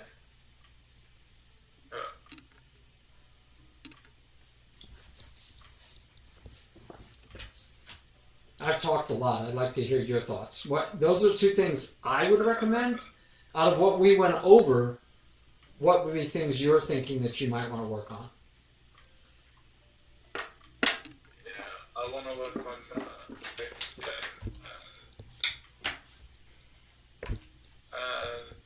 develop my business, right? Yep. Not 3 steps. Yeah. Like in this game. Okay. We're in agreement. Develop your pieces, not moving them multiple times in the opening. You said end games was the other one, or? Middle games. Middle games, yes. I think middle games will be a lot better for you if you are well developed when you go into the middle game. So a way to think of it is, I think you're getting trouble in the middle game because you're getting into tactical problems before you finish developing. So for me, the opening is the developmental stage. You shouldn't be playing the middle game until you finish developing unless your opponent starts throwing stupid stuff at you and you have to reply. So if your opponent does things like, you do this and then he does this to you, you're like, okay, yeah, I want to keep developing, but maybe I have to reply to this? Don't know. So you say, I'll just protect the pawn. And he says, okay, he's threatening checkmate again. And so you're like, okay, I know I'm not supposed to move a center pawn, but I don't want to move my queen out early. I can't move my knight, I'll just get checkmated. I'll chase the queen. And he goes, I'm still threatening mate. You go, okay, now I'll develop and block. Right? And so while you're going through all this rigmarole, you can say, okay, now I'll attack your queen. And if he goes only one, because he wants to get his bishop to attack you, you say, okay, since I fianchetto to get rid of the queen. And then he can say, well, now I'm pinning your knight. And you go, okay, I got 2 pieces, and you have 2 pieces, so I'm fine. I'm going to castle, and I'm just going to keep developing like I should be. You'll be fine. Now you might worry about him here, so you can do whatever you want. You can even come here, threatening here with a fork, and stopping his knight from coming there if you want. That's actually a fun-looking move, right? I mean, you could just say, okay, your turn. Your turn. Deal with it. What do you want to do? If he goes here, you could take. If he doesn't go there, and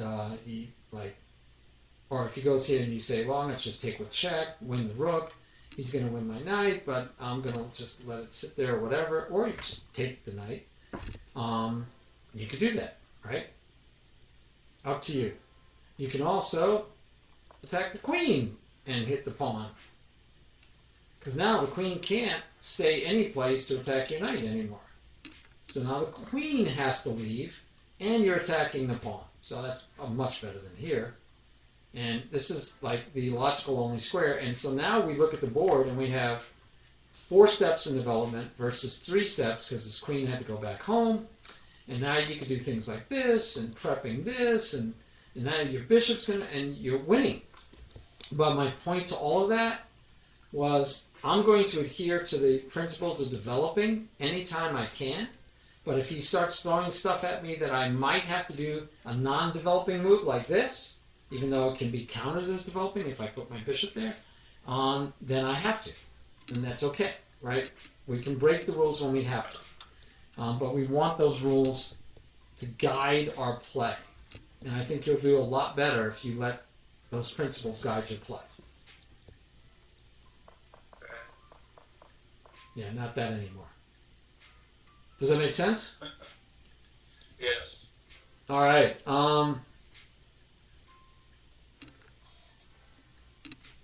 Okay, Thinker Teacher. I don't think he needs to be messing with Thinker Shark. Thinker Shark.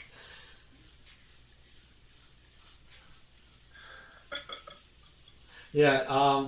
King says your technique of the knight to d6 is a new opening idea that has to be studied. Yeah. Hey, Sonics, how are you? I hope your play's been coming along. All right. Yes. Zero. Yes, you have hope. He's like, they still do this stuff at 1800? Oh, you mean the queen out? No.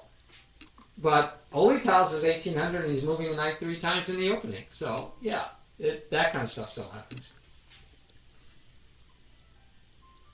Oh, he's played 400 games against Thinker Shark? He says that you have played 400 games against Thinker Shark. Yes, that's true. Oh, okay. Wow, that's a lot of games. So, as far as your opponents, one of the things I suggest you do is you go to play and you look for a game. And when you look for a game, create a game. One of the things you could do is play your 10-minute games. Spend 30 seconds, like 5 or 6 times in the game, early. Don't wait till you're losing. I want you spending 30 seconds before a pawn break, when a pawn break is offered, when you when you're thinking of moving a piece more than once, or you're thinking of moving a non-center pawn. All of those times, I want you to spend 30 seconds. I want you to spend 30 seconds. I'm even okay if you turn away from the game, close your eyes for 10 seconds, and then look at it again to see what's going on. But I need 30 total seconds before you move. I don't want to see any more where you're moving and you spend the whole game 3 minutes out of a 10-minute game. So anyway, I always think you should do rated games. I think rated games are better because then you'll see your improvement, right? It'll affect your rating. And it also adds a little pressure, which I think is healthy for you. But if you do a 10 like I have on the screen, 10 plus 5, I would say, if you notice my defaults, because this is where I have it set, I say I don't want anybody rated lower than me, and I'll play up to 300 points higher. Now, you don't have to do that. You could play like 200 points higher. You could play 100 points higher. But I recommend that you look for random games even when you're streaming. Now, if you're playing viewers, that's another story. But when you're playing on the stream, I'd like you to play people 200-300 points higher than you, not with whatever Thinker Teacher is, and not what Thinker Shark is. I think you should be looking for that next plateau where you want to be, about 200 points higher, maybe like a 2,000 first. I want to play those people. And I think you'll find those people probably develop more than you do, and it'll force you to develop. And then if you get into that good habit, when you do end up playing viewers or anyone else that's 1800s with you, you'll be doing all that development and you'll be climbing over them and eating, you'll be farming their rating points. Okay. Any questions, thoughts, opinions? Is any of this useful, helpful? Do I talk too much? No. You didn't talk too much.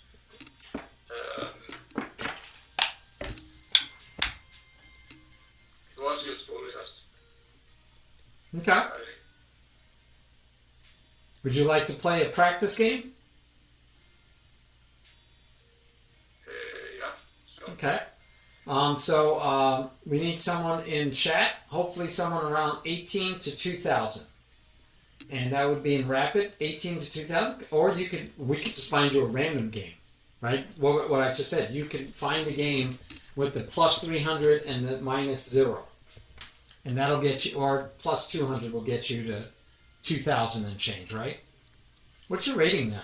Plus 200 and minus 0. Yep. My rating is 1900. Oh, sweet. So yeah, that'll get you up to 2100. So you'll play anybody from 19 to 2100. You're exactly at 1900. Nice. Yeah.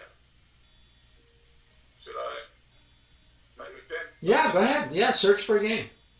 So one of the things, so Thinker Teacher's suggesting, and you could read the chat too, because I shared the screen with you, I believe. He was saying that sometimes you suffer from impulsive reactions, which would be to me that time, right? That's moving too fast. That's what that tells me, that if impulsive reactions are because you're not taking your time. If you take and try to find even 2 candidate moves, if not 3 candidate moves, you will do better. Now, I gave you some guidelines for those moves to find them, like don't block in your bishop, put development as a priority, right? That'll help you with some of those early moves, not making bad impulsive moves. But yeah, slowing down is a key to not playing impulsively. You have to play slow enough that you think about your moves all the time. Oh, agreed. And Thinker Teacher says, I'm right. He says slowing down must be one of your remedies. Yeah. I play a lot of blitz, that's why. Yeah. Even in blitz, you want to make good instinctive moves, and you make good instinctive moves by, you got a game going. I resigned. You resigned? Because I'm taking too long. He resigned. Oh, he resigned. Well, that's his problem. And if he thinks you're taking too long, for that, don't worry about it. And he just gave you 7 points for free, and he lost 44. I think he resigned because he's trying to lower his rating for some reason.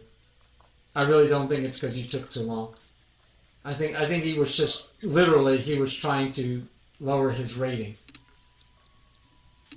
Which, by the way, Lichess will catch you at and give you grief. All right, so let's see. We'll watch because you can't listen. I can't commentate. That'd be cheating, especially since you're playing rated. So you can. I don't think I can mute myself on. Can I? I don't think I can mute myself on. Oh yeah, I probably can. Let's see. All right, so now you can't hear me, I believe, right? Or are you watching me on stream also? Can you hear me? You can't hear me.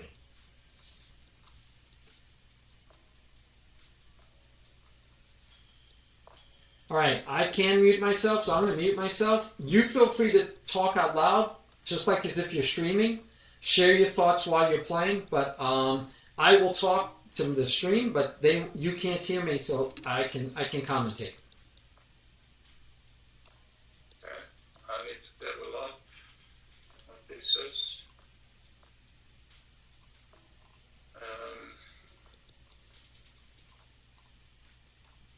I need to move this. Now we can't see when he says this, right? We can't see any arrows he's drawing, so. This. But I like it that he's thinking through candidate moves. And Sonics, you should feel free to challenge him because you want to play people 100 points higher than you. Not for this today, for his lesson, but you definitely should challenge him, Sonics, and play him some games. And based on a 100-point rating this difference, if it was an over-the-board rating difference, then you should only win 1 out of 4 times. But you should win 1 out of 4 times.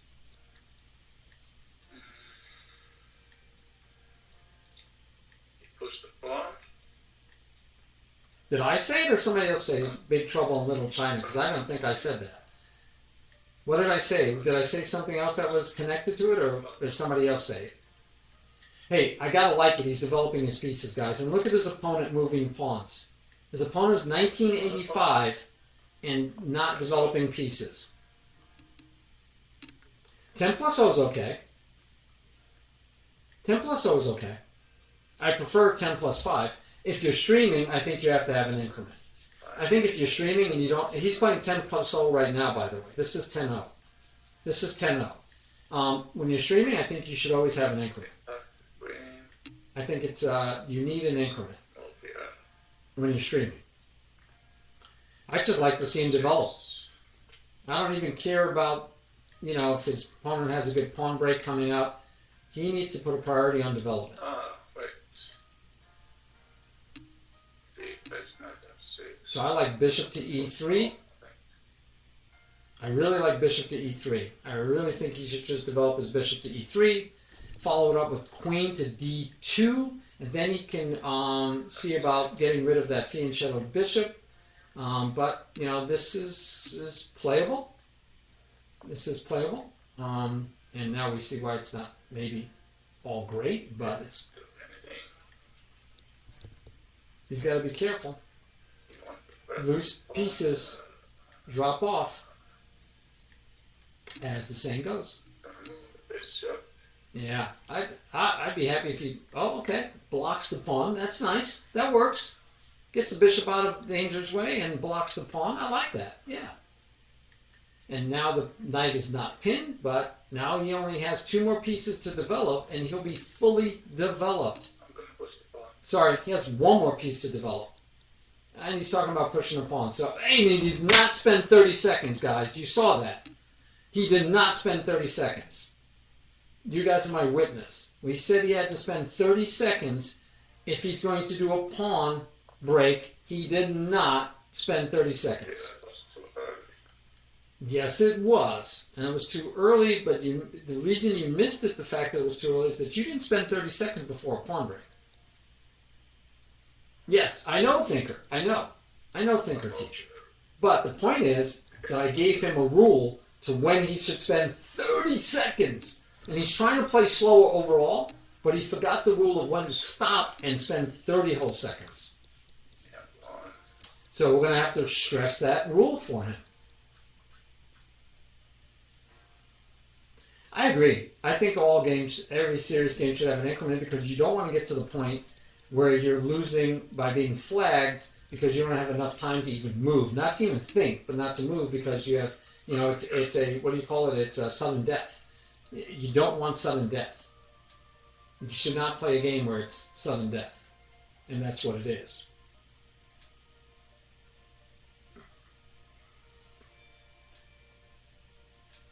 Well, I don't know about that, Sonics. I think a lot of players still move pieces 3 times in the opening, even though they're that high rated. All right, so now he can't move the F rook because he'd lose the F2 pawn, but he can move the queen, and he's got multiple squares to put the queen on. He can put the queen on D6, by the way, to protect the pawn. He can put it on E2 to protect the pawn and then swing the rook over. So he's okay right now. His opponent did not take the pawn when it was available. The opponent could have won the E pawn, and his opponent did not take the E pawn. So I think he just needs to protect the E pawn. He can't use the rook, but he can use the queen. So see the difference? He spent 30 seconds just then. I wanted him to spend 30 seconds before he did the pawn break.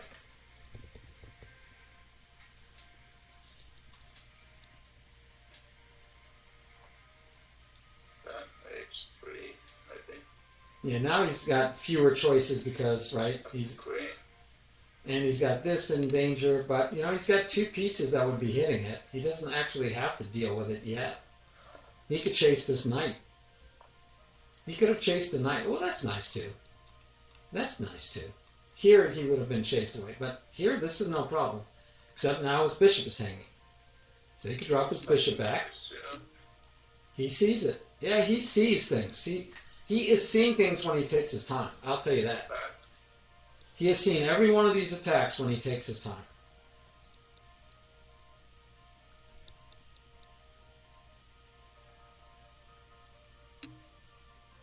We got to give him that. He is seeing all of the things that are being attacked at him when he takes his time. But he needs to get rid of this knight or this knight. Now this bishop, not doing anything yet. And he moves the knight on his own, looking to replace the knight here. And now would be where he should take 30 seconds and come up with a plan, because he is fully developed. He is fully developed, and he moved pretty quick. I don't think he took his time. I could be wrong. I don't think he took his time. I don't think he took his time.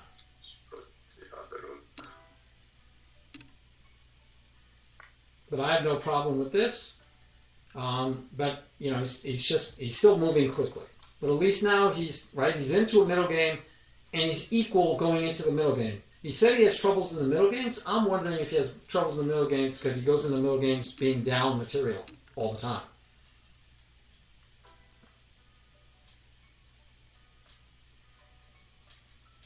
And that's good. 5 plus 5 is good. 10 plus 5 would be better.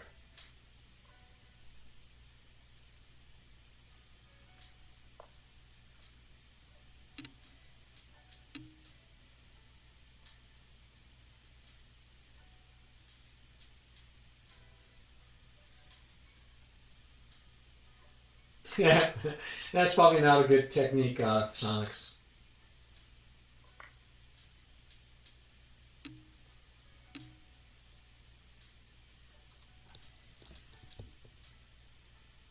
So we have double pawns, not crazy about that. But he would have had double pawns if he took with the queen. And of course, if he takes, then he gives his opponent double pawns. If his opponent takes, then he fixes his double pawns. So he's back in this game. And he's still better than his opponent. This bishop is keeping his rooks from being connected. So he has only one piece he's playing with. If Olipals can figure out how to punish him, he can punish him. I mean, I'm looking at things like this to punish his opponent for not developing. He can even put the rook in there, but he can't because then he just takes here.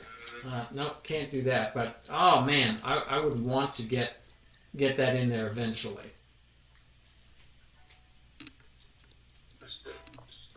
Yeah, I like doubling up on the rooks. It's fine.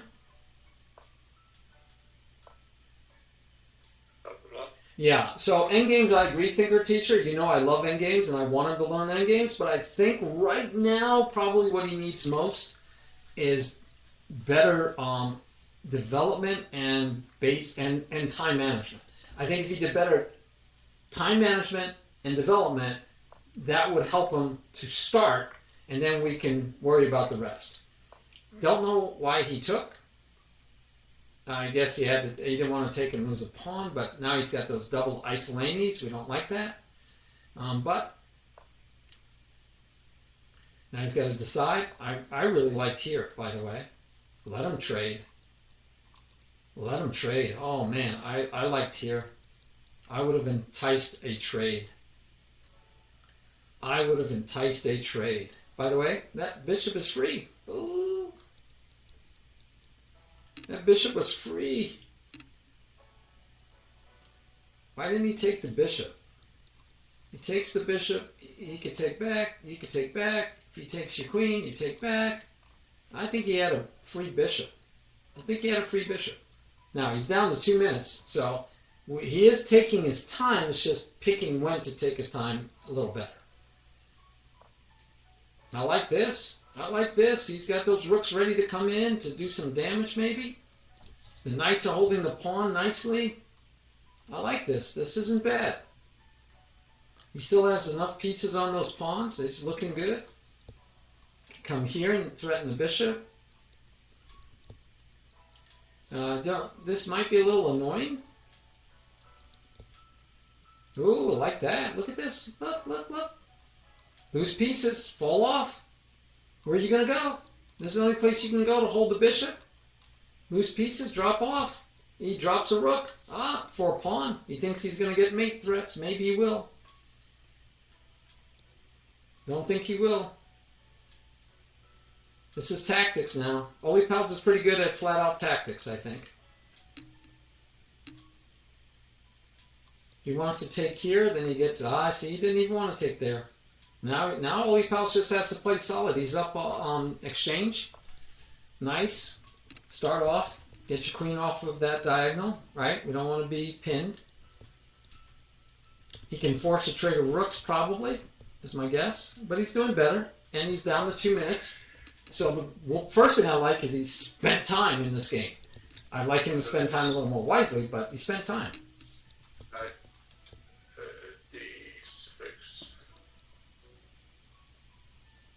Oh, I'm sure I did, thinker teacher. Yeah, I'm sure there were a lot of tactics he missed. But that's okay, right? We need him to He's not going to find those tactics. He's not going to find those tactics in the opening, in the middle game, if he isn't doing better at managing his time. He will not find the tactics. So I think he needs to first he needs to get better at his time management, and then he can worry about getting better at the rest of his game. All right, let's see what he does with this.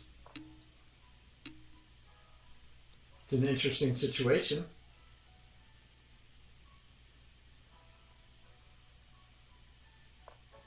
Oh, does this not work? Yeah, does that not work? What's wrong with that? Olipals, I told you, look at this. Look at this, much better. Look at this. Look at this. GG. All right, I'm going to unmute. Excellent. Thank you. And that was against a 1985. So 80 points better than you. And if we look at the game later, and in fact, I'm going to put it in our study, and then I'm going to let you go. We're expecting a large snowstorm coming in tonight. So that means I got to get up early tomorrow and shovel snow before we can leave to go to work. So we can't spend too much more time. This study, by the way, Olipals, feel free to give your own comments on games. Feel free to add games and let me know when you've added games, and I can analyze them for you. Okay? Ask Oli about missed tactic. I'm wondering if he spotted that. Which tactic? You'd have to tell me, thinker teacher, because I didn't notice it either at the time. But the point I want to give you, Olipals, first of all, you spent time. I highly recommend you don't play 10 plus 0. I highly recommend you play 10 plus 5. And the reason is because you're going to know it, and when you get down below a minute, you're going to realize, hey, I can lose by flagging because I don't get any time back. 10 plus 5, you already play so fast that if you had 5 seconds and you had to live on increment, you'd at least not lose because of flagging. So I highly recommend you do 10 plus 5, 5 plus 5, whatever it is, use an increment. Totally agree with thinker teacher. Use an increment. But that said, we're going to go over it real quick, but I want to point out to you where I wanted you to spend that 30 seconds. And at one time, I know you did not spend your 30 seconds, but you did take more time, right? You did take your time much better. So I'm very happy. Now, I will tell you, I love thinker teacher. He knows it. I think he's great. But this is where I would disagree with thinker teacher. He kept telling me things like, but he misses tactics in the middle game. He misses stuff here, this and that and this, and he messes up in the end games. And I'm like, I don't care. I really don't care about all. I can't focus on everything.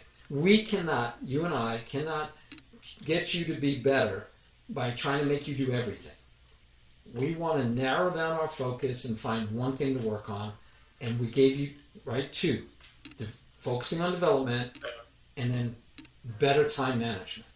And I just want you to work on those two first. So he was giving me, he knows he's played you so many times, 400 games. He knows a lot of what you could benefit from. But my key for success for you as a student is to focus on only one thing to work on first.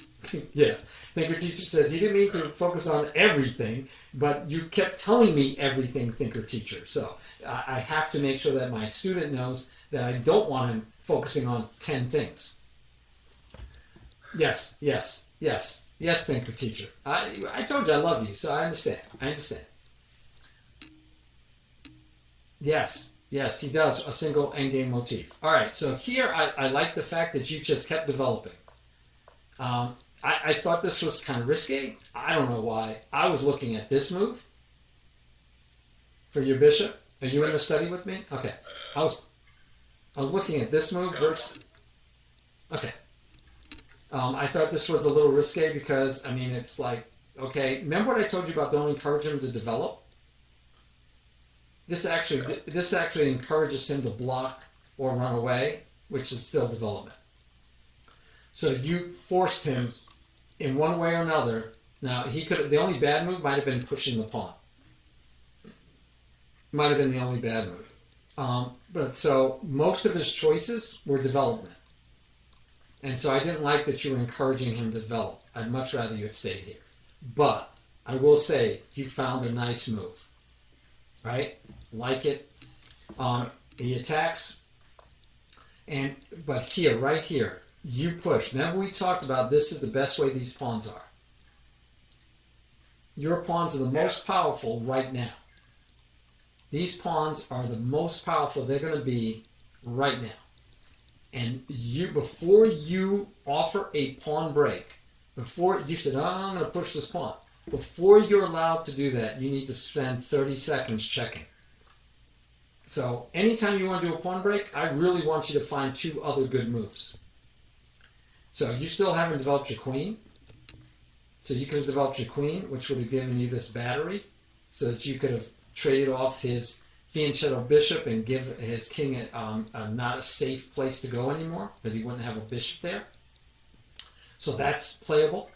I'm even okay with you coming this way, except that you need the queen to protect that pawn when that knight moves. So I'm not, I don't know if I like it here as much. You can even go here, right? Protect both of the pawns and be ready to slide over. I don't care. I would like to see the queen. I need the queen to get developed. But, again, can you make this pawn break? Yes. How many steps in development do you have?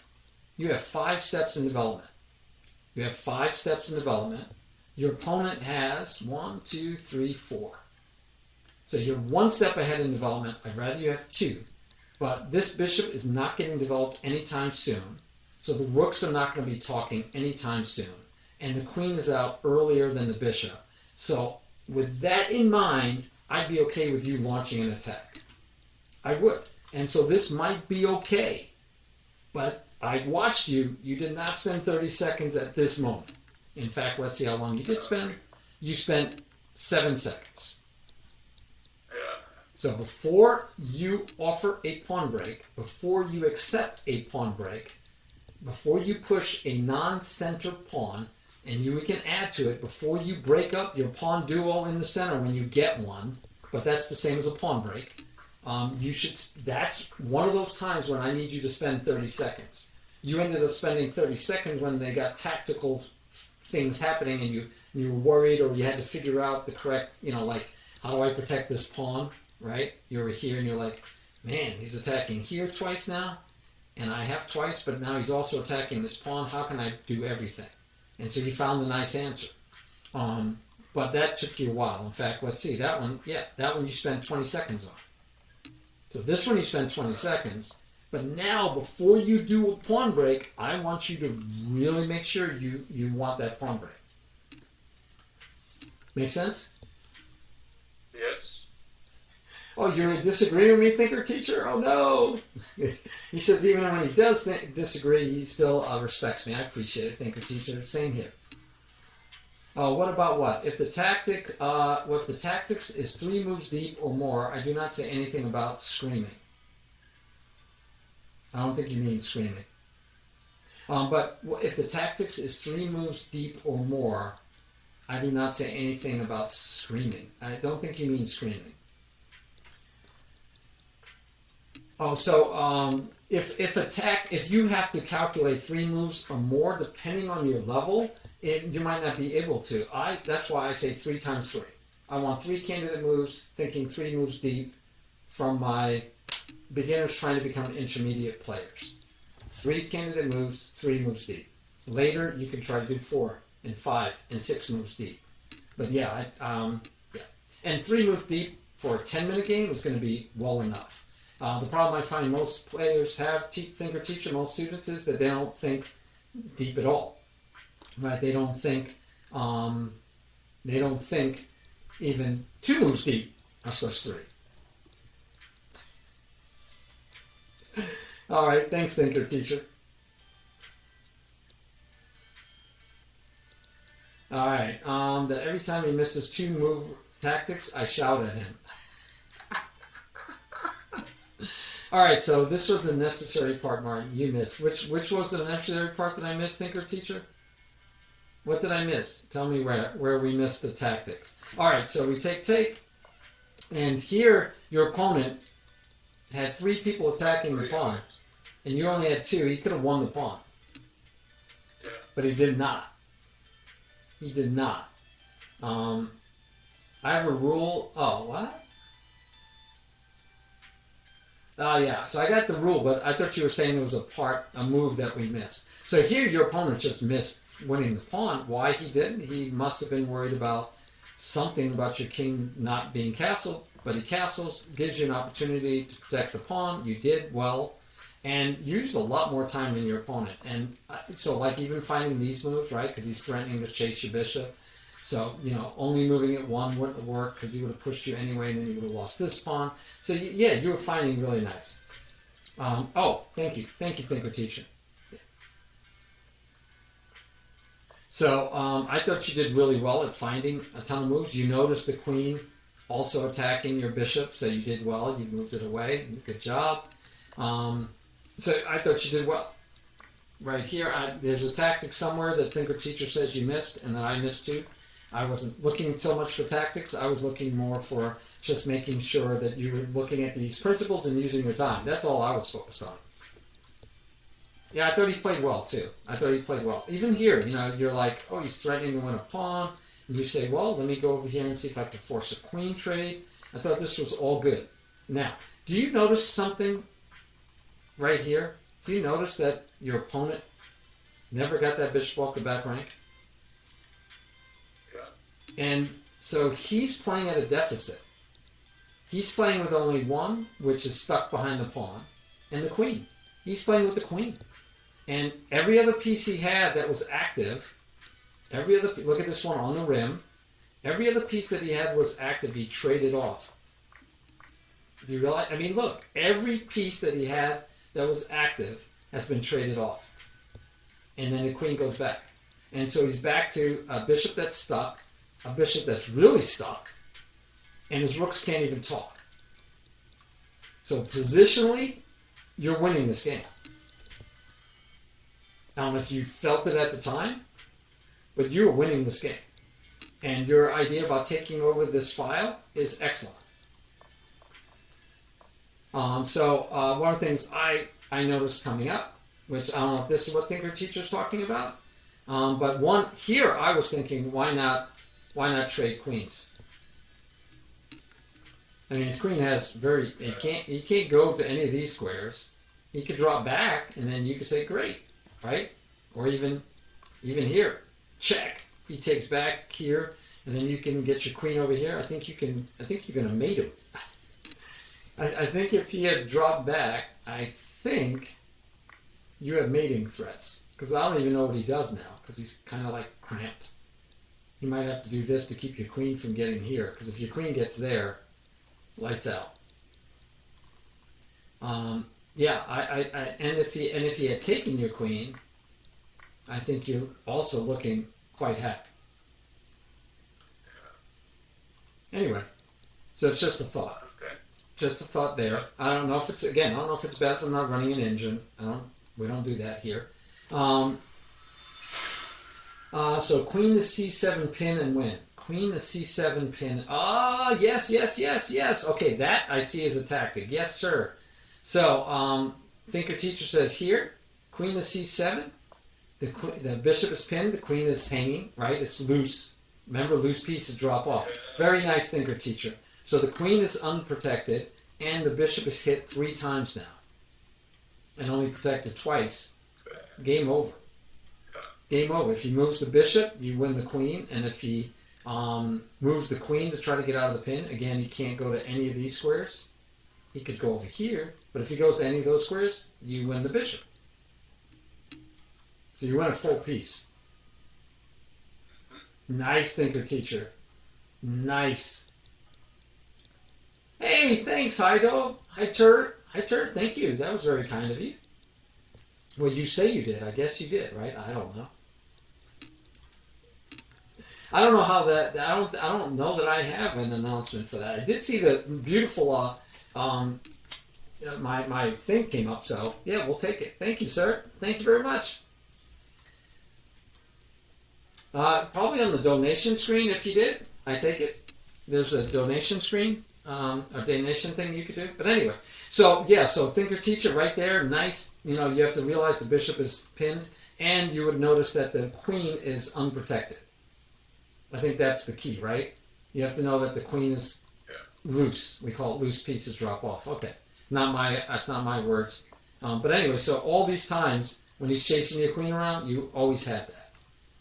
All right, so then we got here, and I thought you had. Where did I miss it? I thought you also had it here. I think you could just take the bishop. I think you just win the bishop by force. He takes, you take, and you're but he gets your rook. Okay, yeah, he could get your rook. I'm wrong. I'm wrong. I was thinking that, of course, if he takes here, you take here, and then you'd be up a whole piece here. But I guess I missed if he takes your queen first, that your knight is hanging. So maybe, there's no maybes because I want to say the check first and then win the bishop, but yeah. So thinker teachers, though, long time ago, we could have done that. Okay, cool. So good job. You found a lot of good moves, and at the end of the game, how much time did you have? You had basically 2 minutes left. 1 minute and 57 seconds, and you found the moves better than he did, and he had double your time. He had 4 minutes and 32 seconds. So having a lot of time isn't a way, right? You don't win the game because you have more time than your opponent. You win the game because you checkmated him. So keep that in mind, and keep remember though, pawn breaks, and basically anytime you want to do a pawn break or move something other than a center pawn, please slow down and say to yourself, wait, I can't do a pawn break without 30 seconds. Maybe it's 20 sometimes, but 30 seconds. Other than that, the fact that you just slowed down and thought about your game and found moves, you did 10 times better. Yeah, thank you. All right. Thank you. I gotta go. Thank you, thinker teacher, for covering my chat and helping people in chat. Yes, first plateau is free candy. That's one of the quotes. Oh, no other tactics missed. Thinker teacher has blessed us that it says that the only tactic we missed was that.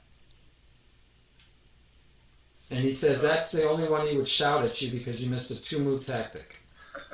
Which I like that idea. I try not to shout, but I'm from New York, so I'm probably guilty of shouting every once in a while. But I really like thinker teacher's thought back here that, hey, he was getting a little low on time. But right here, you have, where can I put that queen? And there's just such a great square. Right? You just got to see that's, and then your opponent didn't see it, and he chased you again, so he gave you another chance to do it. And then now you don't have any more chances to do it. Now you ran out of chances to do it. Yeah. But you're still good. I thought you'd just go here, actually. But, then you saw, when you ran away, but you saw it, you grabbed the nice square for the knight, can't complain at all, and you attacked his rook, and then this is nice because you protect both, and it's anchored by the pawn, so I thought that was nice positioning for your rook, and then you brought in the other knight, because now the knight and the queen, I thought you did really well. And then here, I don't know if you calculated, but that wasn't anything to be actually afraid of. Because if you were to go here, I think you had moves like this where you attack both the queen, and he's running out of squares to go to bother you. And I don't know how you totally trap his bishop, but it's going to take him 2 moves to try to mate you, and you could even just put your king here. But I do have to worry about this move, I think, to a degree. I don't know, but I think you could have weathered that, right? I think this is pretty transparent. This is the only chance he has. And I think you could have weathered that, in which case I think you're fine, with what you did. And he obviously thought he took time. He took 20 seconds or so to take take there instead, and then you had another fork. Oh, you did so well with your knights. Knights are so tricksy. And then I love this. This was good. I knew what you were looking at, and that was beautiful. And that just doesn't do it, right? I mean, it doesn't work. Beautiful. And it didn't work taking, which is what would have been more fun. And then you could have mated them, but yeah. Excellent, excellent, very good. So, slow down, slow down, slow down. Spend 30 seconds before pawn break. Even if they offer the pawn break, before you accept it, or push, or defend, or not move, slow down. Development is key, and pushing that pawn again before you finish developing would have also told you, yeah, I remember the pawn duo, but also I have to finish developing before I look to push that pawn. All right? All right. All right, I'm happy. Yeah, I do. All right, all right. Good night. I'm going to stop sharing now.